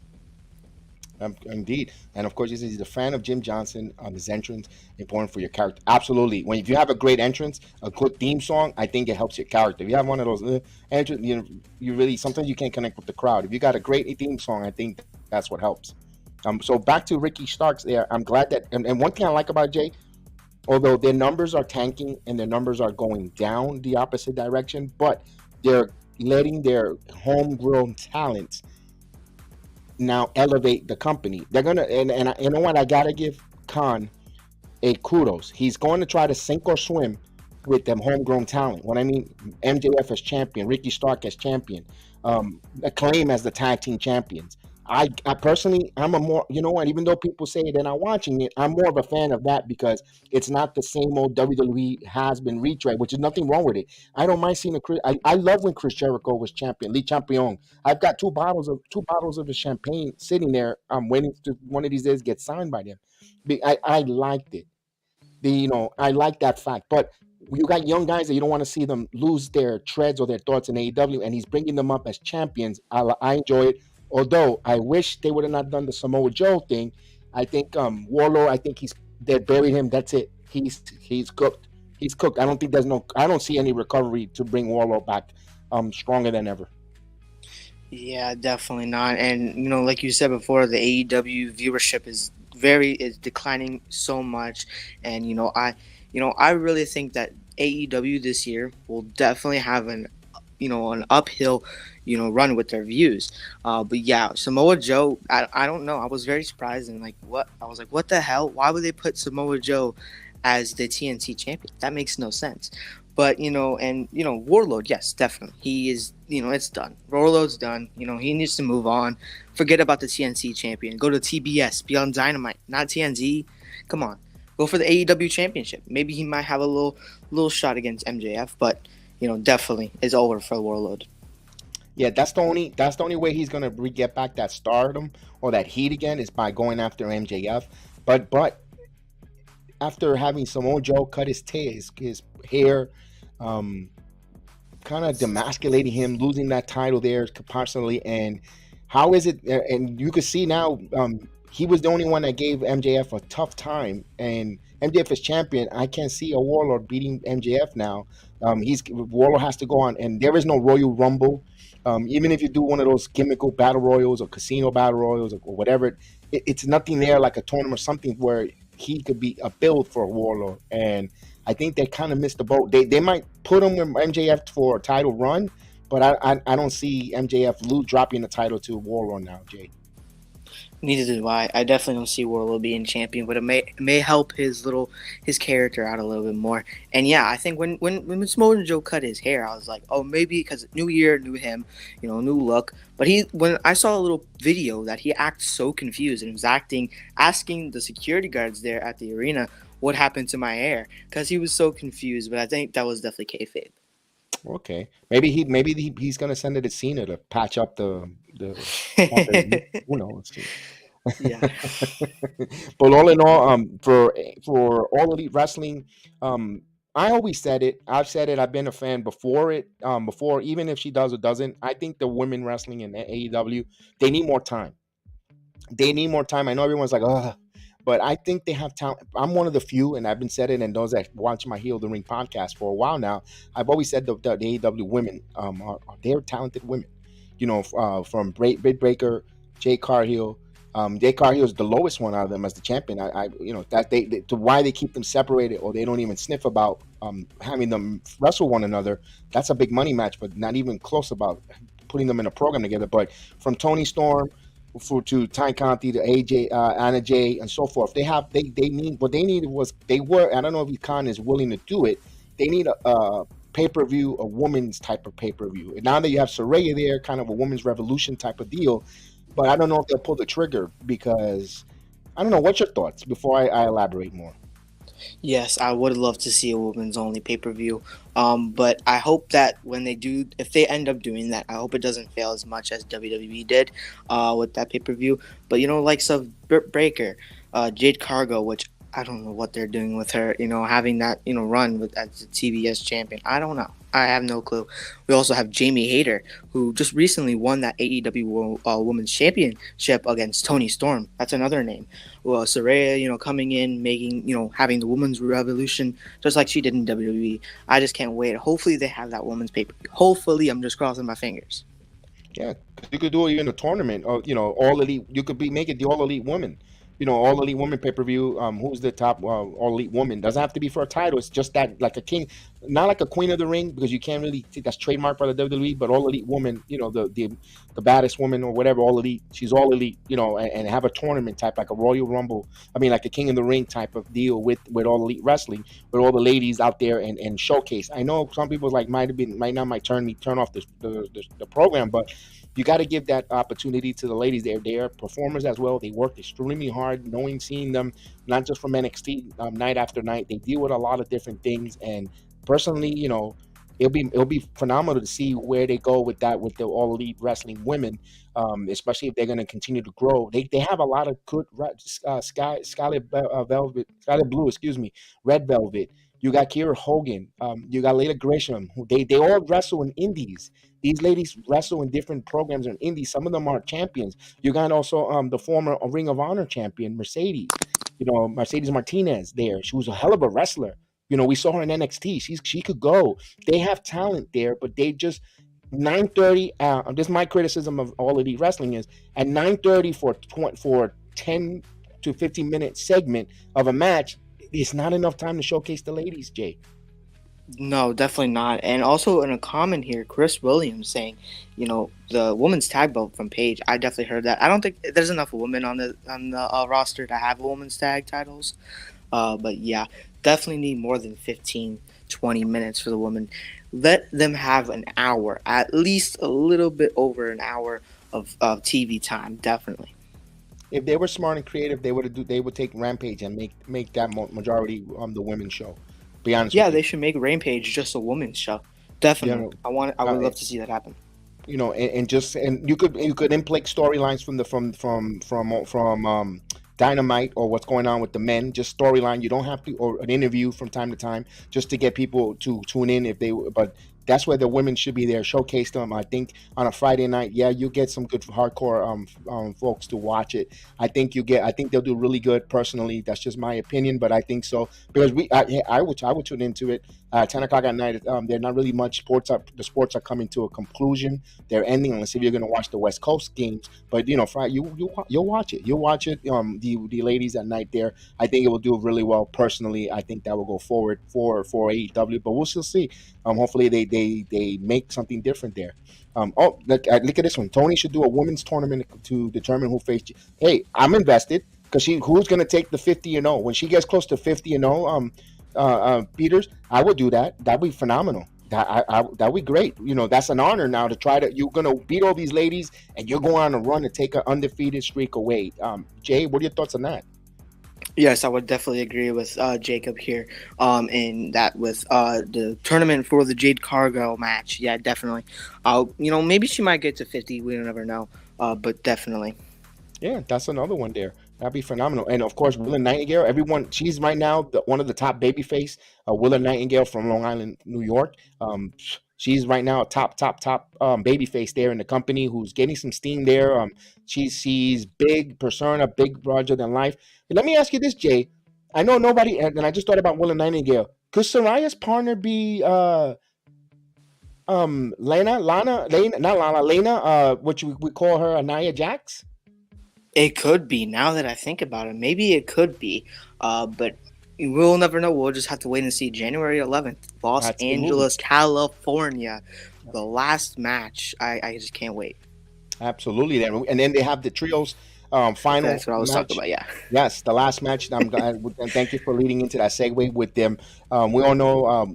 Speaking of that, it's going to be interesting there, Jay. The reason why that match, everyone thinks the Elite is going to win. I think it's going to be Death Triangle because Kenny Omega's contract is up in February. He is thinking of taking some time going back to Japan, and also the Bucks follows the contract in March. So the Bucks will be free agents in March, a month after, and Omega's going to wait and see what the Bucks are going to do if they're going to re-sign with All Elite Wrestling, and the Bucks will be and Omega's going to wait until see what the Bucks do, and that will determine if the Bucks and where Omega will return. So watch out when there's a lot of wheeling and dealing here. Oof, it'll be interesting. Yes, I definitely can see Death Triangle winning this, and a lot of people are definitely wanting the Elite to win. And I can see Tony Khan sitting there laughing, like, "Ha! I pulled a swerve on you, swerve Strickland. Sorry, but definitely, yeah, definitely, I can definitely see Death Triangle picking up the win and claiming those tag titles once again." Yeah, the trios. Yeah, I could see that there. I know his contracts are up. We all know in 2024, this year, this time in a year from now, MJF will be a free agent. Yeah, but I think he resigned. I think he already has a deal in place. Definitely. I think so. I think he has a deal. I think he's just pushing it because he's pushing it too hard. For a person, he already said name dropping. He keeps naming. Yeah, I think he's just pushing it extremely too hard. I don't think he's going anywhere. It would be Hoover for him not to go anywhere. He should stay there. He's the big fish there. Why not run with it? To see there. Speaking about free agents, we have Nick Aldis from NWA. Now he is a free agent. A lot of speculations him heading either to Japan. I always said it, and I said it. He's going to go to the WWE personally. I think he'll make an appearance at the Royal Rumble. I think Nick Aldis will come in there, and I know Mickey J, his wife, part of Busted Open podcast there on the Sirius Satellite Radio. I know she mentioned she wanted to do a run in the NXT, actually, to be part of there and part of the Performance Center. It'll be interesting. I always keep saying that Nick Aldis is from the UK. I wouldn't surprise him being the general manager or even being like a Mandy Moore type of role, where she's the veteran there in the NXT Europe. I wouldn't be surprised there. Now with Regal behind the scenes, if he does take over there or whatever the case is, I could see that. I could see where in the world where they could make it work. Yeah, definitely, I would have to agree with you there. And Nick Aldis, he's still young. I mean, you put him in a match there against LA Knight there. That's a hell of a match there. Who could still go, but we shall see there. Another free agent that's out there lurking there. And of course, another contract that is about to expire and is FTR. FTR is there's a lot of speculations they're gonna drop the AAA tag team titles. They dropped the AAA tag team titles, excuse me. And they're going to drop now the New Japan tag team. So, Jay, your thoughts there? Yeah, definitely. When their contracts are almost up, they're going to drop the titles at Wrestle Kingdom. And I can definitely see them either coming to WWE or just taking a break like they said they wanted to do. But I'm definitely going to miss FTR if they do end up taking a break. It might not be a long break like people say they will, but definitely. Also with what you mentioned, that was FTR. There's a lot of money to be made in AEW if they really are struggling with the ratings and stuff. Because and I know Jericho was very vocal, and reports came out through Sean Ropp and all the other insiders that Jericho said they'll never want to bring back CM Punk to the locker room or to AEW again. But there's a lot of money to be made with CM Punk if they bring him back with the trios with FTR now taking on. If Matt And if they are Young Bucks and Kenny Omega re-signs back with AEW, there's a lot of money to be made there. You know, the people will go nuts seeing them to go out at Double or Nothing coming up in May. You could build that slowly there with all that animosity. Jay, I don't know, because all these guys are free agents. I don't know what Khan wants to do. Hopefully, he's not too preoccupied trying to sign former WWE wrestlers that that are out there. Because it looks like they're pushing Jeff Jarrett. I mean, why? Yeah, I don't know why they're having Jeff Jarrett on TV. Keep him backstage like he's supposed to. Exactly. Keep him off TV. Have people like Miro be on TV. Come on, give somebody else a chance. I don't want to. Oh yeah, no, I don't want to. I don't want to see Jeff Jarrett on my TV every week. I want to see Miro. I want to see people who are not being used that came from WWE, who's just a sip of coffee and they're out. One match and they're out. I just want to see, and also see a Punk. He was on that podcast with Dax Harwood earlier this week. And he also wrote on a comment on an Instagram post it was stating something from Twitter that he might come back to All Elite Wrestling and face the Elite. And he wrote there, duh. So maybe he could definitely come back to AEW. Hey, it only benefits AEW, personally, if he returns. I know what happened backstage and whatever the case is. Just gonna have a better handle on your backstage. Easy said and done. Being here, and whatever happens back there, we're over politicking, because we all know in wrestling there's a lot of politicking about pushes. And speaking of politicking, a lot of stuff with Miro.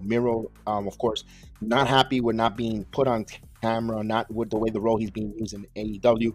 His wife was very vocal, said that he could see them returning both to the WWE. Ignite the Rusev Day, and I don't think that didn't go well with Tony Khan, especially her opening her trap there. That's why I always wonder why they never signed Lana to an exclusive or to come there, because not for nothing, she would draw eyeballs. She's a beautiful looking lady. Now, I'm going to be totally honest, and she draws, and what they need is more eyeballs. And if she's there, I'm surprised they never signed her. Is for a reason. Something's got to be up. Yeah, definitely. When CJ said that about Rusev and them possibly coming back to WWE, it definitely ruined their chances. It definitely ruined Miro's chances to be back on TV. And if he ends up coming back, Tony Khan might as well probably bury him. I don't want it to happen. I want to see him get pushed a little bit more than he used to. But yeah, definitely. Yeah, speaking about those, also wasn't a fan of her with her OnlyFans account, making money there, and the exposure, especially when they don't have a TV deal. But you can't talk to the both side of your mouth when you're in All Elite Wrestling. Every few seconds, you're swerving up a lot of cursing. From Rick Ross to Jay Cargill, all the profanity that's been speaking on AEW coming out of the other promos. You can't talk the side of your mouth with MJF cutting the pipe bomb and so forth. You can't talk on the side of your mouth because she has an OnlyFans, and that's why you're burying Miro. I understand why they did it possibly with Mandy Rose. They were asked for her to stop, and the content that she put, according to, was a little bit more than softcore. It was a little more than softcore, X-rated, almost 2Xs. And I understand why they went that route with her, but I think that will get sort. And speaking about that, I saw in the chat that mentioned that Matt Cardona is a rumored to return to WWE. That Matt Cardona, and of course his wife Chelsea Green, she deactivated at the Rumble. She deactivated her fans account, totally clean, wiped out. No more money there. Tipping her hand there if there's a possible run or return to WWE. A lot of people were speculating, and I was one as well, possibly a leader of Toxic Attraction, bringing the girls up. Chelsea Green, of course, we all know her as a former tag team with Deonna Purrazzo. Deonna Purrazzo said, "Don't leave me behind." She's another one that wants to go with Chelsea Green. A lot of interesting things there, but I see that she removed her fans only account. That's a tipping on the hand, Jay. I'm excited to see if she does it or if they do come. Yes, definitely. And when all those rumors of her coming back after what happened on Impact earlier this year, her saying she's quote unquote going home. So her coming back to WWE definitely made her, and also with the Mandy Rose thing, when she got released, she saw that, Chelsea Green saw that and said, you know what? Screw the OnlyFans. We're going to go into WWE and we're going to not be like Mandy Rose and join Toxic Attraction. I hope she joins Toxic Attraction. I would love to see her on Tuesday nights, or possibly them go to the main roster and face people like Damage Control.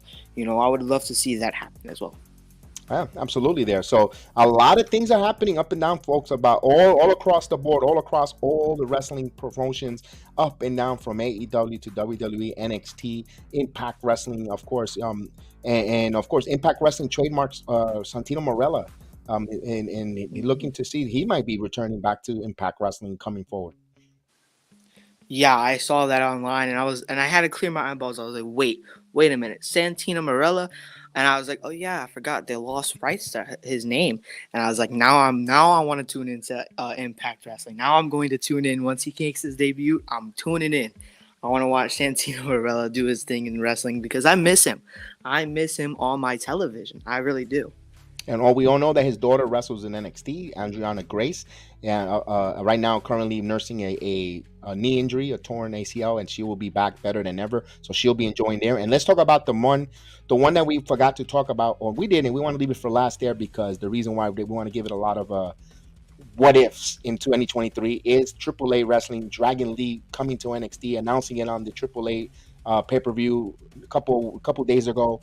Boy, the matches with Dragon Lee, Carmelo Hayes, Dragon Lee, Wesley, Maxium. Oh my God, I'm excited. All the possibilities of him when he comes to NXT, all the possibilities of these matches happening are. I just can't wait for those to happen. And him beating with his tag team partner. I don't watch AAA, so I really don't know the names, but him beating FTR to win those tag team titles, and then announcing that he's coming to WWE, and it's all for Mexico, and then vacating the tag titles. Now he's on the way to NXT, and I just can't wait to see all these matches happen with the high flyers like Axiom, Carmelo Hayes, and many others that we can definitely go down the name list and all that stuff. So yeah, Wes, just give me when he's ready to go for that a possible title run against Wesley for the North American title. Talk about a stand and deliver. Oof, I'm just fantasy booking, folks. That's going to be an awesome match. Dragon Lee, phenomenal up and down wrestler there. I just cannot wait there. Another name, guys, that will be returning back to NXT, possibly Tuesday night, will be Gallus Boys. Gallus Boys, their visas are clear. They're through. Supposedly their suspension is up, but their visas are clear. Here in the new year, they will be returning to NXT. Gallus Boys, I believe they should go up to the main roster. Personally, they should be going up there into SmackDown, and you have a lot where we got a lot of meat to really pick off, because you could have Gallus Boys against the Brawling Brutes. That sign me up. That's going to be nonstop hot hitting matches. But there also with Legado Fantasma. Of course, you got the trios there. You also have Hit Row. There is Imperium. So there is a lot to get after with Gallus Boys. I don't think they were dominant. They're dominant, and in NXT, I think they'll be limited. They're just going to be fighting always. Nothing wrong with that.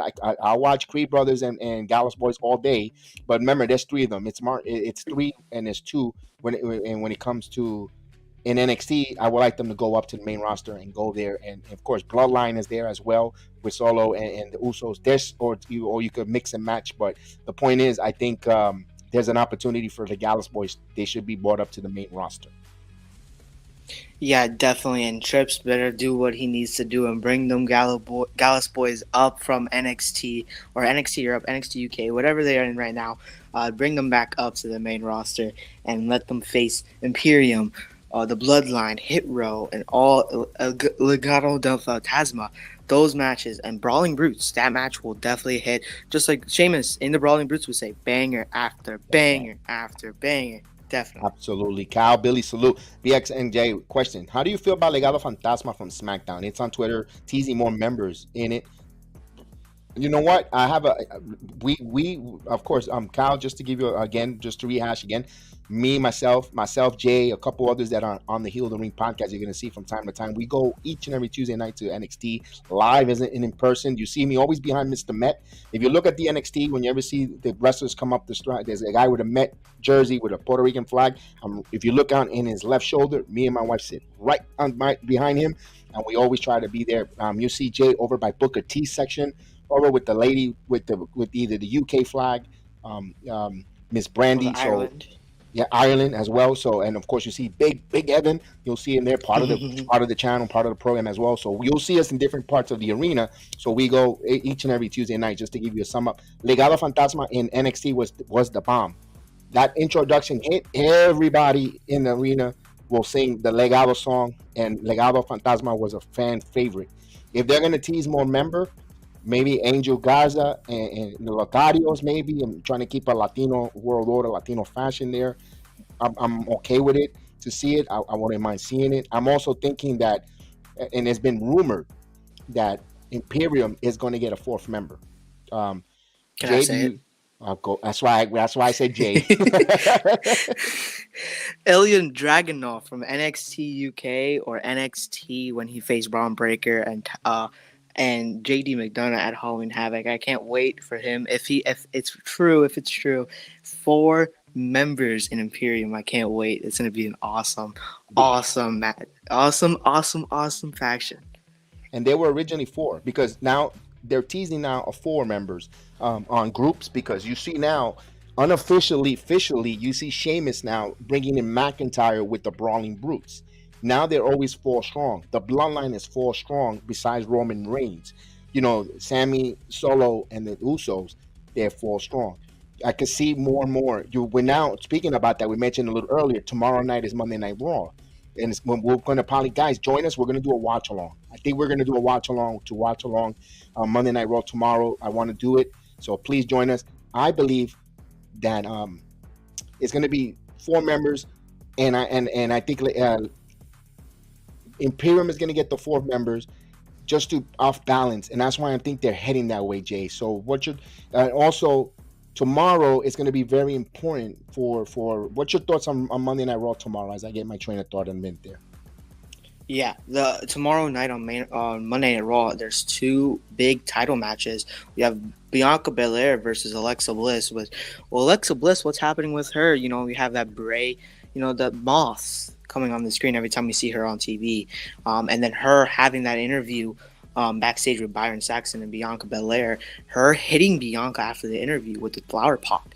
We also have another match happening. It's going to be Austin Theory versus Seth freaking Rollins for the United States Championship match. That match is going to be amazing.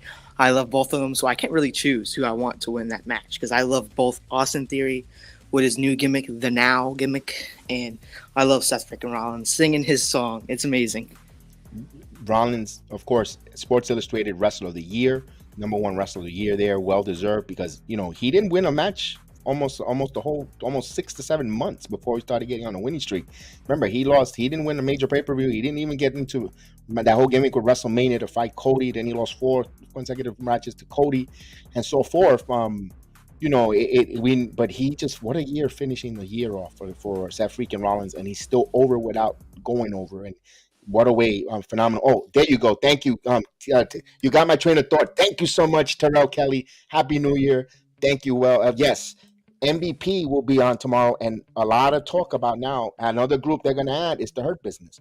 Hey, I'm all for it. I love Shelton Benjamin, the acknowledgement, the accolades that they're giving him on Twitter, the 20 years in the business, 20 years from coming in with Kirk Angle, and winning those tag titles, being a phenomenal performer. I still remember one of his ladder match in WrestleMania when Ric Flair retired.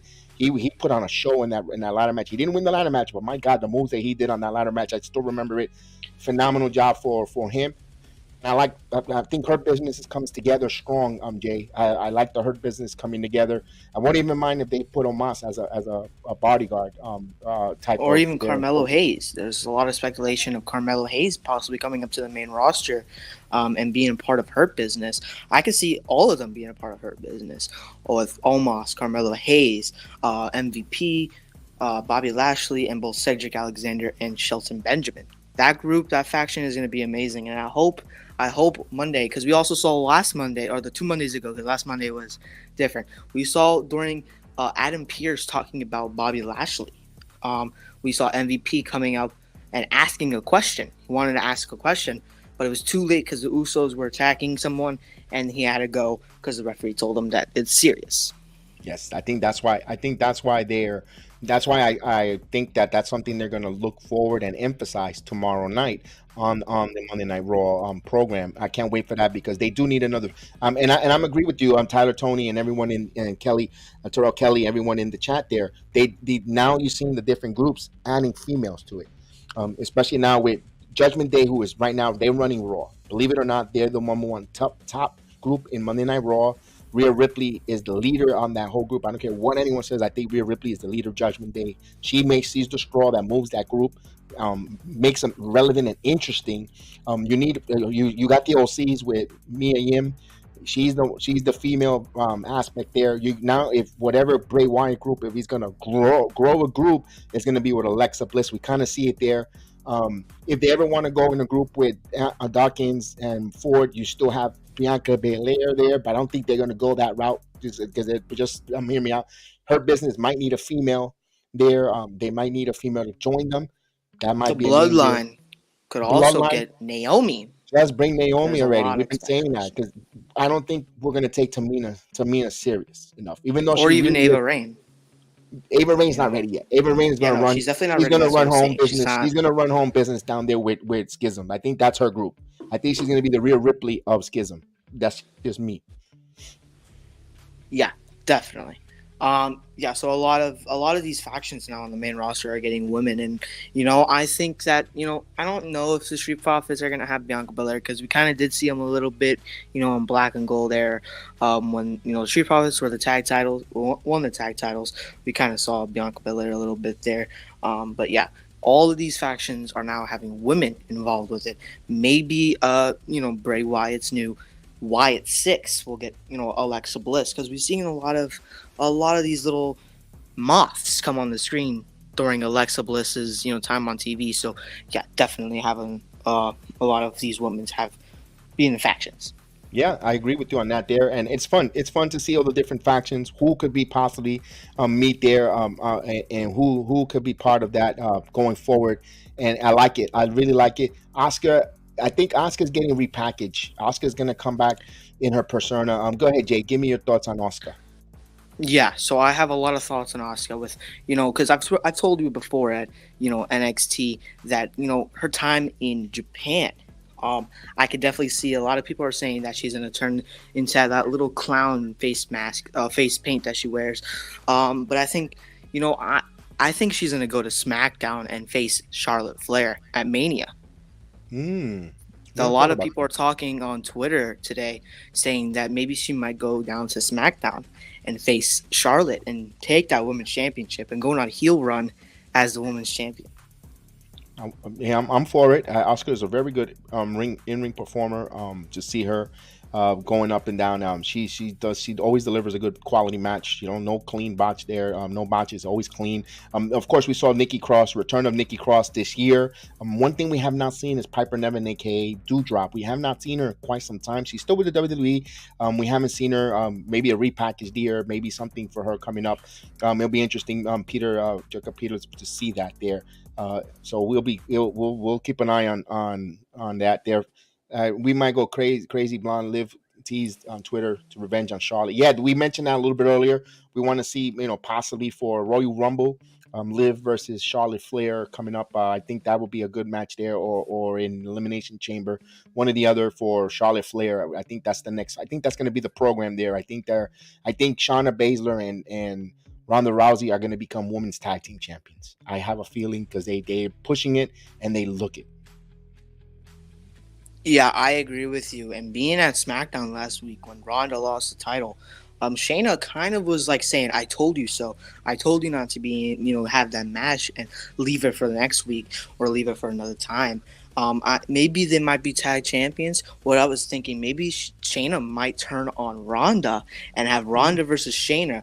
Two big females in the business, both with MMA experience, and possibly having that number one contender match to face Charlotte Flair, whoever's champion at the time, to have a number one contender match to face them. Here's fantasy booking. Here we go. Royal Rumble, you have them take on Damage Control for the titles. They lose the match. Baszler snaps. Elimination Chamber, or even if you want to build it for WrestleMania, Fight Pit. First female fight pit. Rousey versus Ooh. Baylor. Well, now that you think about it, oh Sign my me up. God. Sign me up. Oh, I told you. I keep saying it and I say it again. WWE Creative, hire me. I go there every Tuesday. Hire me. or like Tyler Tony in the chat saying Ronda versus Shayna in a submission match. Yes. Ooh. Yes. That's another one. I like that one too. But I think people will get excited when you say fight pit. Another fight pit, people will go excited. They'll get like Maximum Male Model say, a little tender like your What is going on with Maximum Male Models in their reality show? What's all of that about? I don't That's know. just like There's just something. I guess they're gonna hope that with the course of time, it just dies out like the 24/7 title. Speaking of the Yeah. 24/7 title, Jay, I know we're not gonna bring that back, and I'm gonna ask the chat this question.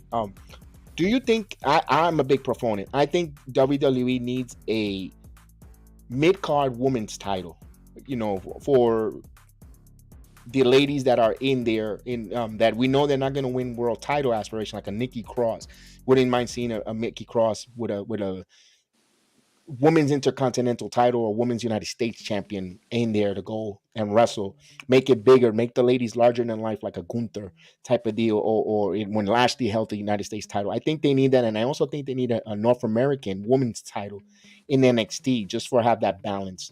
Because I think you could really heat up Roxanne through that way and maybe push Nikita now for a world, for different titles. It's just my opinion.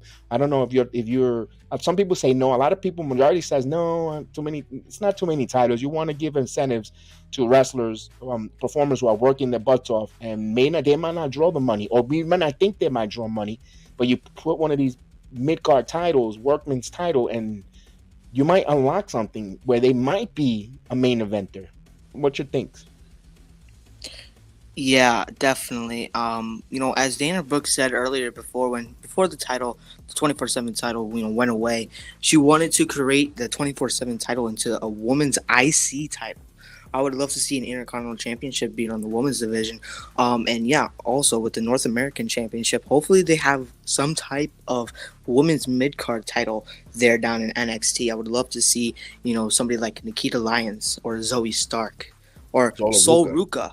Yes, somebody like her be a North American Championship for the women's division down in NXT. You never know. You might have a breakout star with you. We don't know. All of a sudden, they become the first North American Women's Champion or first title holder, and Amari Miller. You never know. You put a title, and they might take their wrestling skills to another level, allow them to unleash there. And you don't even know if you got gold. You never know when you have gold sitting at home. But if you don't use it and you keep it on the shelf, or you don't use it, you don't know what kind of tool, how valuable they are. So I kind of like those mid card titles for that going forward, and it'll be fun. Cruiserweight title. That was another title that was fun in NXT. Yeah, and something to say in the comments. Tyler Tony saying that can the Mae Young Classic come back and possibly be at, have a King and Queen of the Ring tournament? If you kind of pay attention on Twitter, WWE earlier this year trademarked King and Queen of the Ring. We could possibly see that happening on the main event and have its own pay-per-view come back to TV. Oh, you could make it a long drag out one too. With I know people complain and say, "Oh, Raw is 3 hours long," but you saw SmackDown. SmackDown, I felt that felt so quick on Friday, like already finished. So Yeah. there's times where 3 hours is too much sometimes, or 2 hours is too short. There's like that tweener. Now, my point is, you could do qualifying tournament matches on Monday Night Raw. Maybe the first hour is just King of the Ring or Queen of the Ring matches to qualify or who advance. You could add those kind of tournaments. Then maybe in half a year you do a Mae Young Classic, or you could sprinkle where you could actually put some, because we see a lot of the NXT talent go on Saturday night, not Saturday, a main event. Excuse me, I'm still I'm an old relic that still thinks about Saturday and a main event. But main event, you see the NXT wrestlers go and wrestle from time to time. Why not bring some of the NXT wrestlers to wrestle in a Mae Young Classic, or the King of the Ring tournament, or you could even do a Pat Patterson Classic for the males. Well, in NXT they have the breakout tournaments. You could really fill in with storylines and tournaments and availability, showcasing wrestlers that way.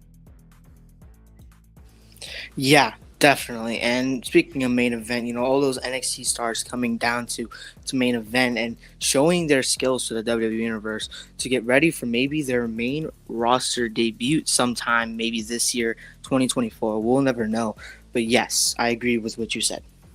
Yes, we mentioned that a little earlier about the Hit Row possibly turning heel on SmackDown. Yes, we're looking forward to that because we would mention that look for the big guy to get pushed for Top Yes. Dollar to get pushed big time in the Royal Rumble as like eliminating big giants or cleaning house, and they said they're gonna give him a push there like the big guy that he is, and tease there. He might even be eliminating Omos. Look for Hit Row possibly going after an opportunity against Hurt Business, and possibly you might see Dawkins and Ford team up against the Hurt Business, where it might be something where they just or Alpha Academy, Alpha Academy don't be surprised in the middle of the year they become tag team champions.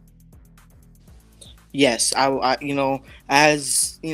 would love to see Alpha Academy be champions once again, with the big guy Otis, and maybe Top Dollar eliminates Otis. Yeah. That could be something, on the table there. But yes, I would love to see Alpha Academy win a title once again. Yeah, and of course we didn't even see Mansoor and Mason Mansoor turn face. You agree with doing that? Maybe it would just happen to be in the locker room when that happened. What happened to Maxine? What happened to her? I haven't seen her on She's camera. doing her little adult content there, here and there, Yeah, posting. be careful. Ugh. Yeah, be careful with that. Yeah, But she's doing a but, little but stuff. it's a lot of storyline. One. Let me ask you for the for the final 2022 season. We're gonna wrap up in a few minutes. One was to me, who was your wrestler of the year? All across the board with both all wrestling organization. Who did you think they had a really good year in 2022? Definitely either Roman Reigns or someone like MJF a little bit. Maybe they're coming back from possibly being fired from AEW or leaving to do something else and coming back and, being AEW champion for the first time. So yeah, somebody like Roman Reigns. Yeah, definitely seeing that. I would go with Roman as well because, but I'm gonna change something different. I would have gone Roman Reigns because you to go all those days undefeated, not even being pinned, and phenomenal, and also making it work, just being irrelevant in storyline, not having the crowd or the wrestling world universe bored of you or like, oh, get the titles off for you already. It still works because they still want to. He's still a huge deal, and if they go another year with him holding the title, I have no problem with it either. And, as long as they keep those storylines wonderful. But here's the one that I'm going to say: it's Cody Rhodes, because Cody Rhodes went to New Japan, Indies, AEW, reinvented himself, returned like a conquering hero or a prodigal son to the WWE. Wrestled, he was on fire. I mean, he was scorching hot while Vince McMahon was still doing the booking. Wrestled with That a tore pectoral. Yeah, If that he Hell would in have a not, Cell yeah, match.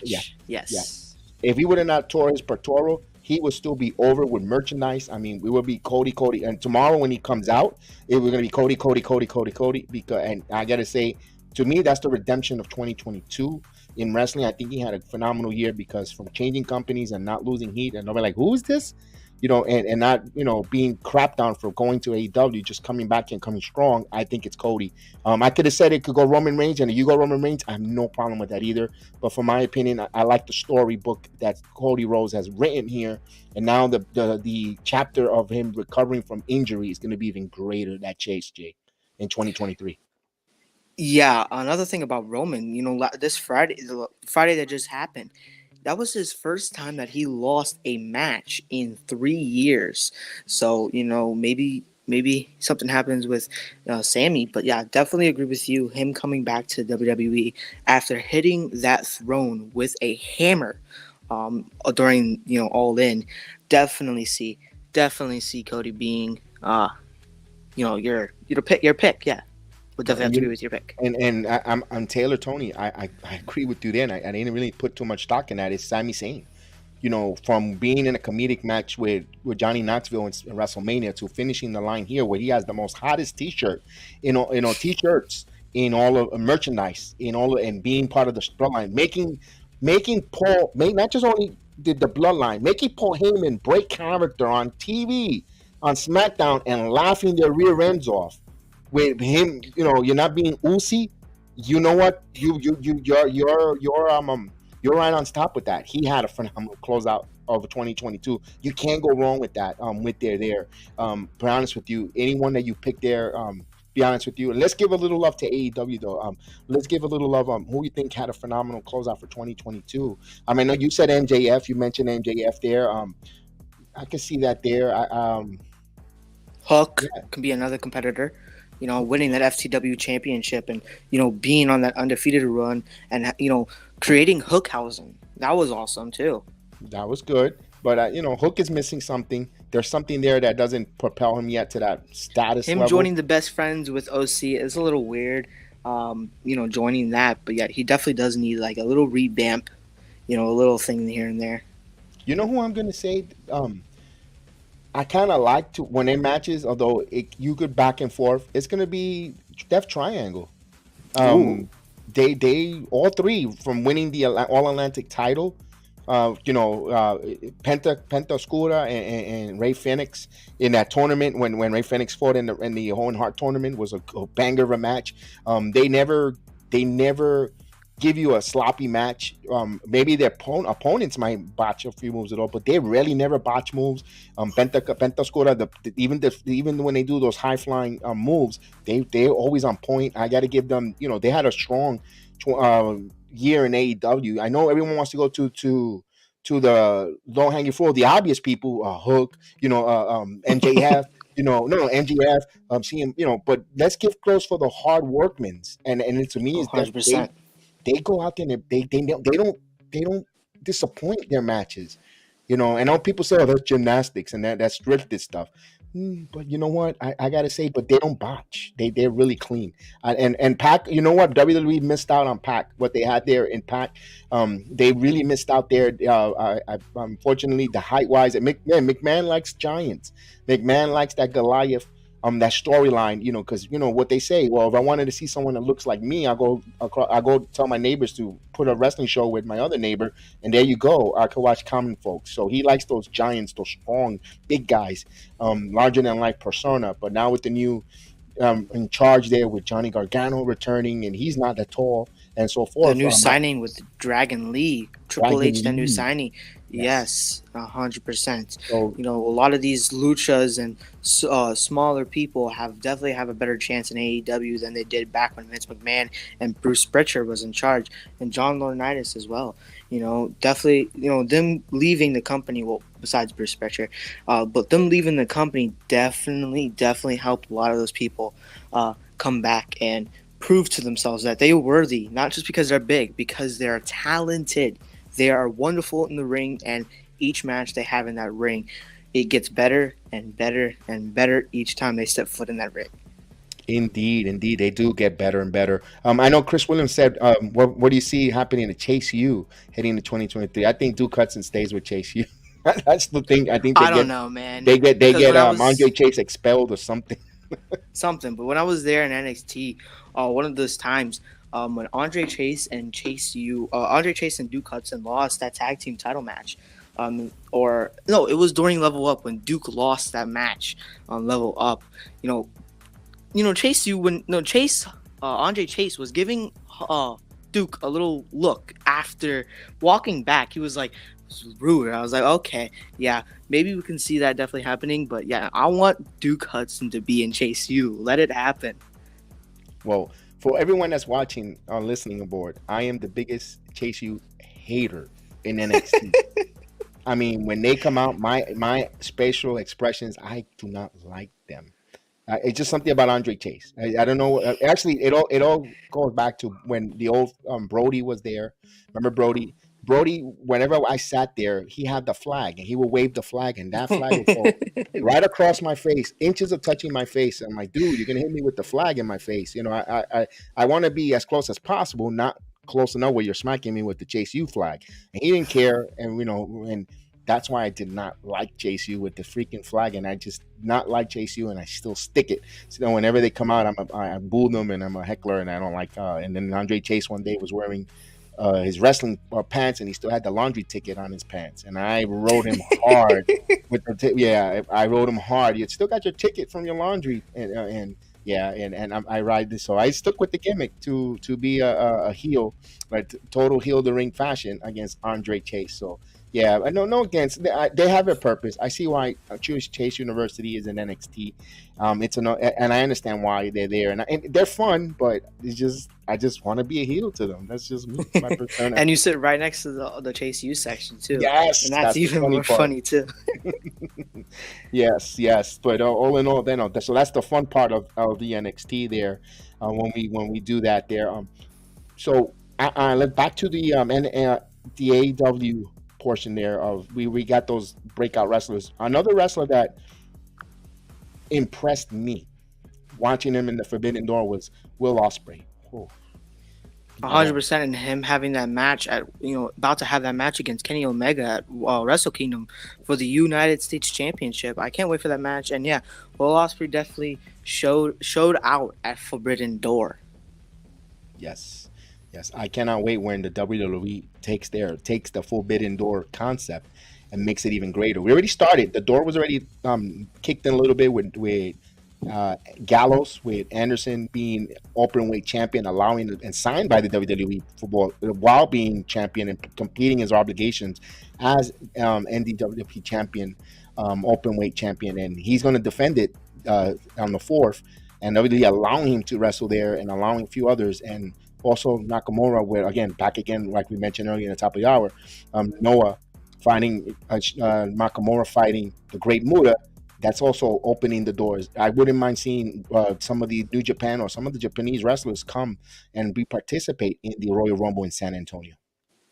Yeah, definitely. And I saw something on Twitter saying that there's going to be a Forbidden Door entry in the Royal Rumble. I don't know if it's for the men's, if it's for the women's. I would love to see Kairi Sane or somebody like Will Ospreay be in the Royal Rumble and showing their ability from New Japan to WWE.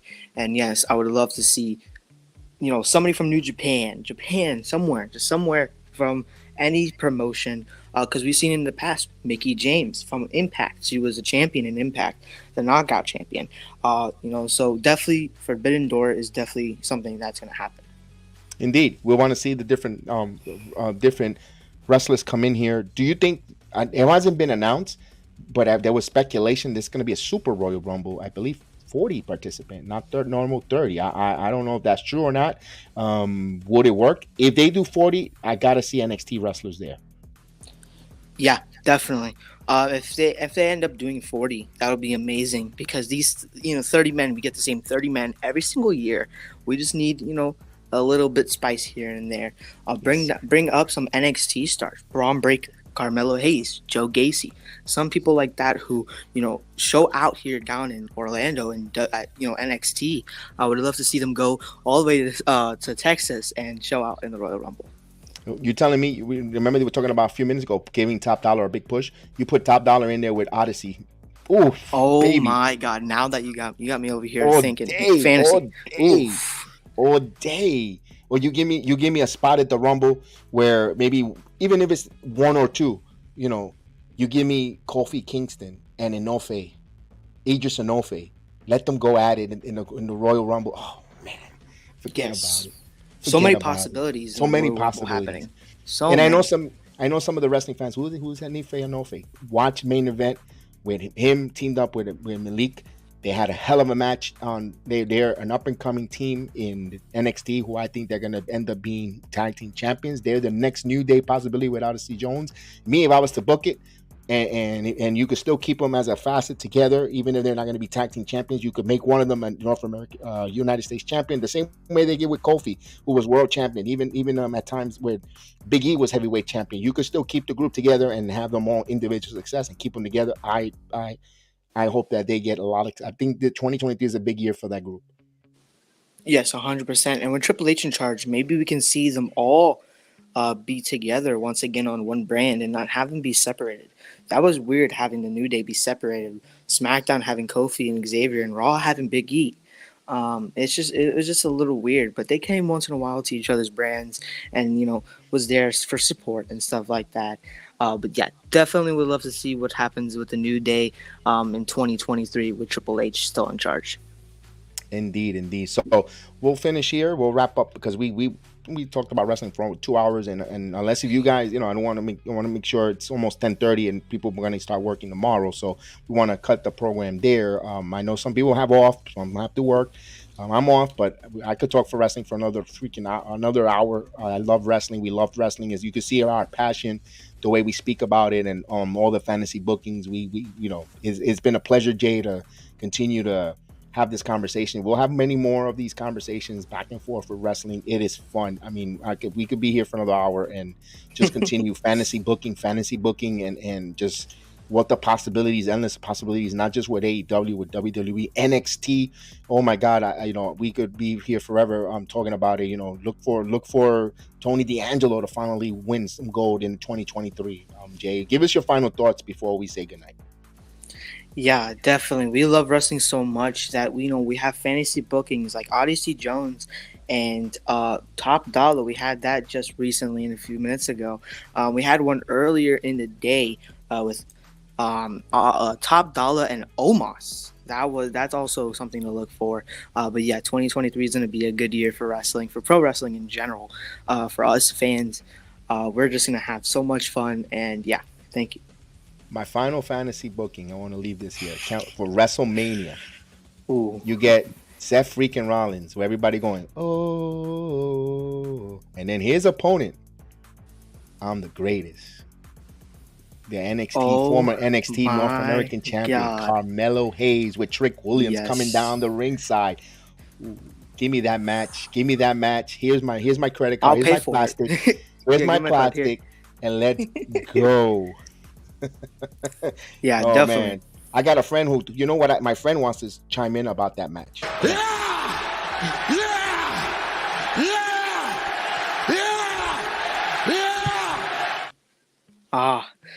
LA Knight. We love to see him every single time. Yeah, we love it. All right. So with that, we're going to leave you with a nice heartfelt message here from one of the NXT wrestlers, Miles Bourne, who wished us success here in the new year. So, and that will play the intro and we'll thank everybody. So here's Evan Bourne. What's up, Kevin? It's me, Miles Bourne. I just wanted to come on here real quick and say thank you for your support. I really appreciate it. And the fact that you're there every Tuesday really means a lot to me, man. I heard you got 7,000 subscribers now on your podcast, and that's something to be proud of, and I hope it continues to grow and do well, and I'm happy for you, man. But anyways, thank you for your support. I'm glad that my matches are inspiring and that they're fun to watch, and I hope that each week I continue to get better so that fans like you can enjoy watching them and support. So again, thank you so much, and I hope to meet you one day at one of the NXT shows, and looking forward to it. See you, Kevin. Right, that's our main guy, Miles Bourne. We'll be seeing him hopefully tomorrow in Tuesday in NXT, Jay.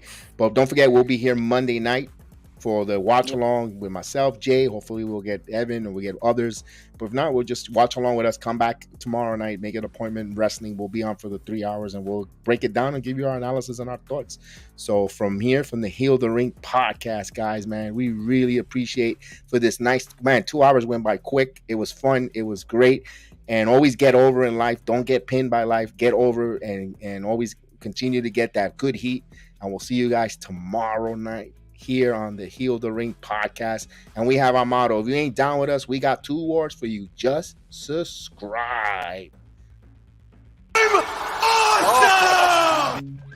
You people bought a ticket to see me, so shut up! Sometimes I get so mad, there's no control. Ladies and gentlemen, just in case you live under a rock, I might grab it bad, I don't know. My rap, my blood boils over like, oh God, here goes. I lost all feeling from my head to my toes. You said some shit that I can't let go, so just stay tuned for the rest of the show. So have you ever felt betrayed? Switches how you see things, realize something needs change. Cause I know you got me fucked up, let me show you what's up. Cause enough is enough. I'll take a face full of pavement just to make a statement. I know there's no turning back. Oh God, adrenaline wasted, so mad I can taste it. I know there's no turning back. I'll do what it takes, I ain't making mistakes like that. I'll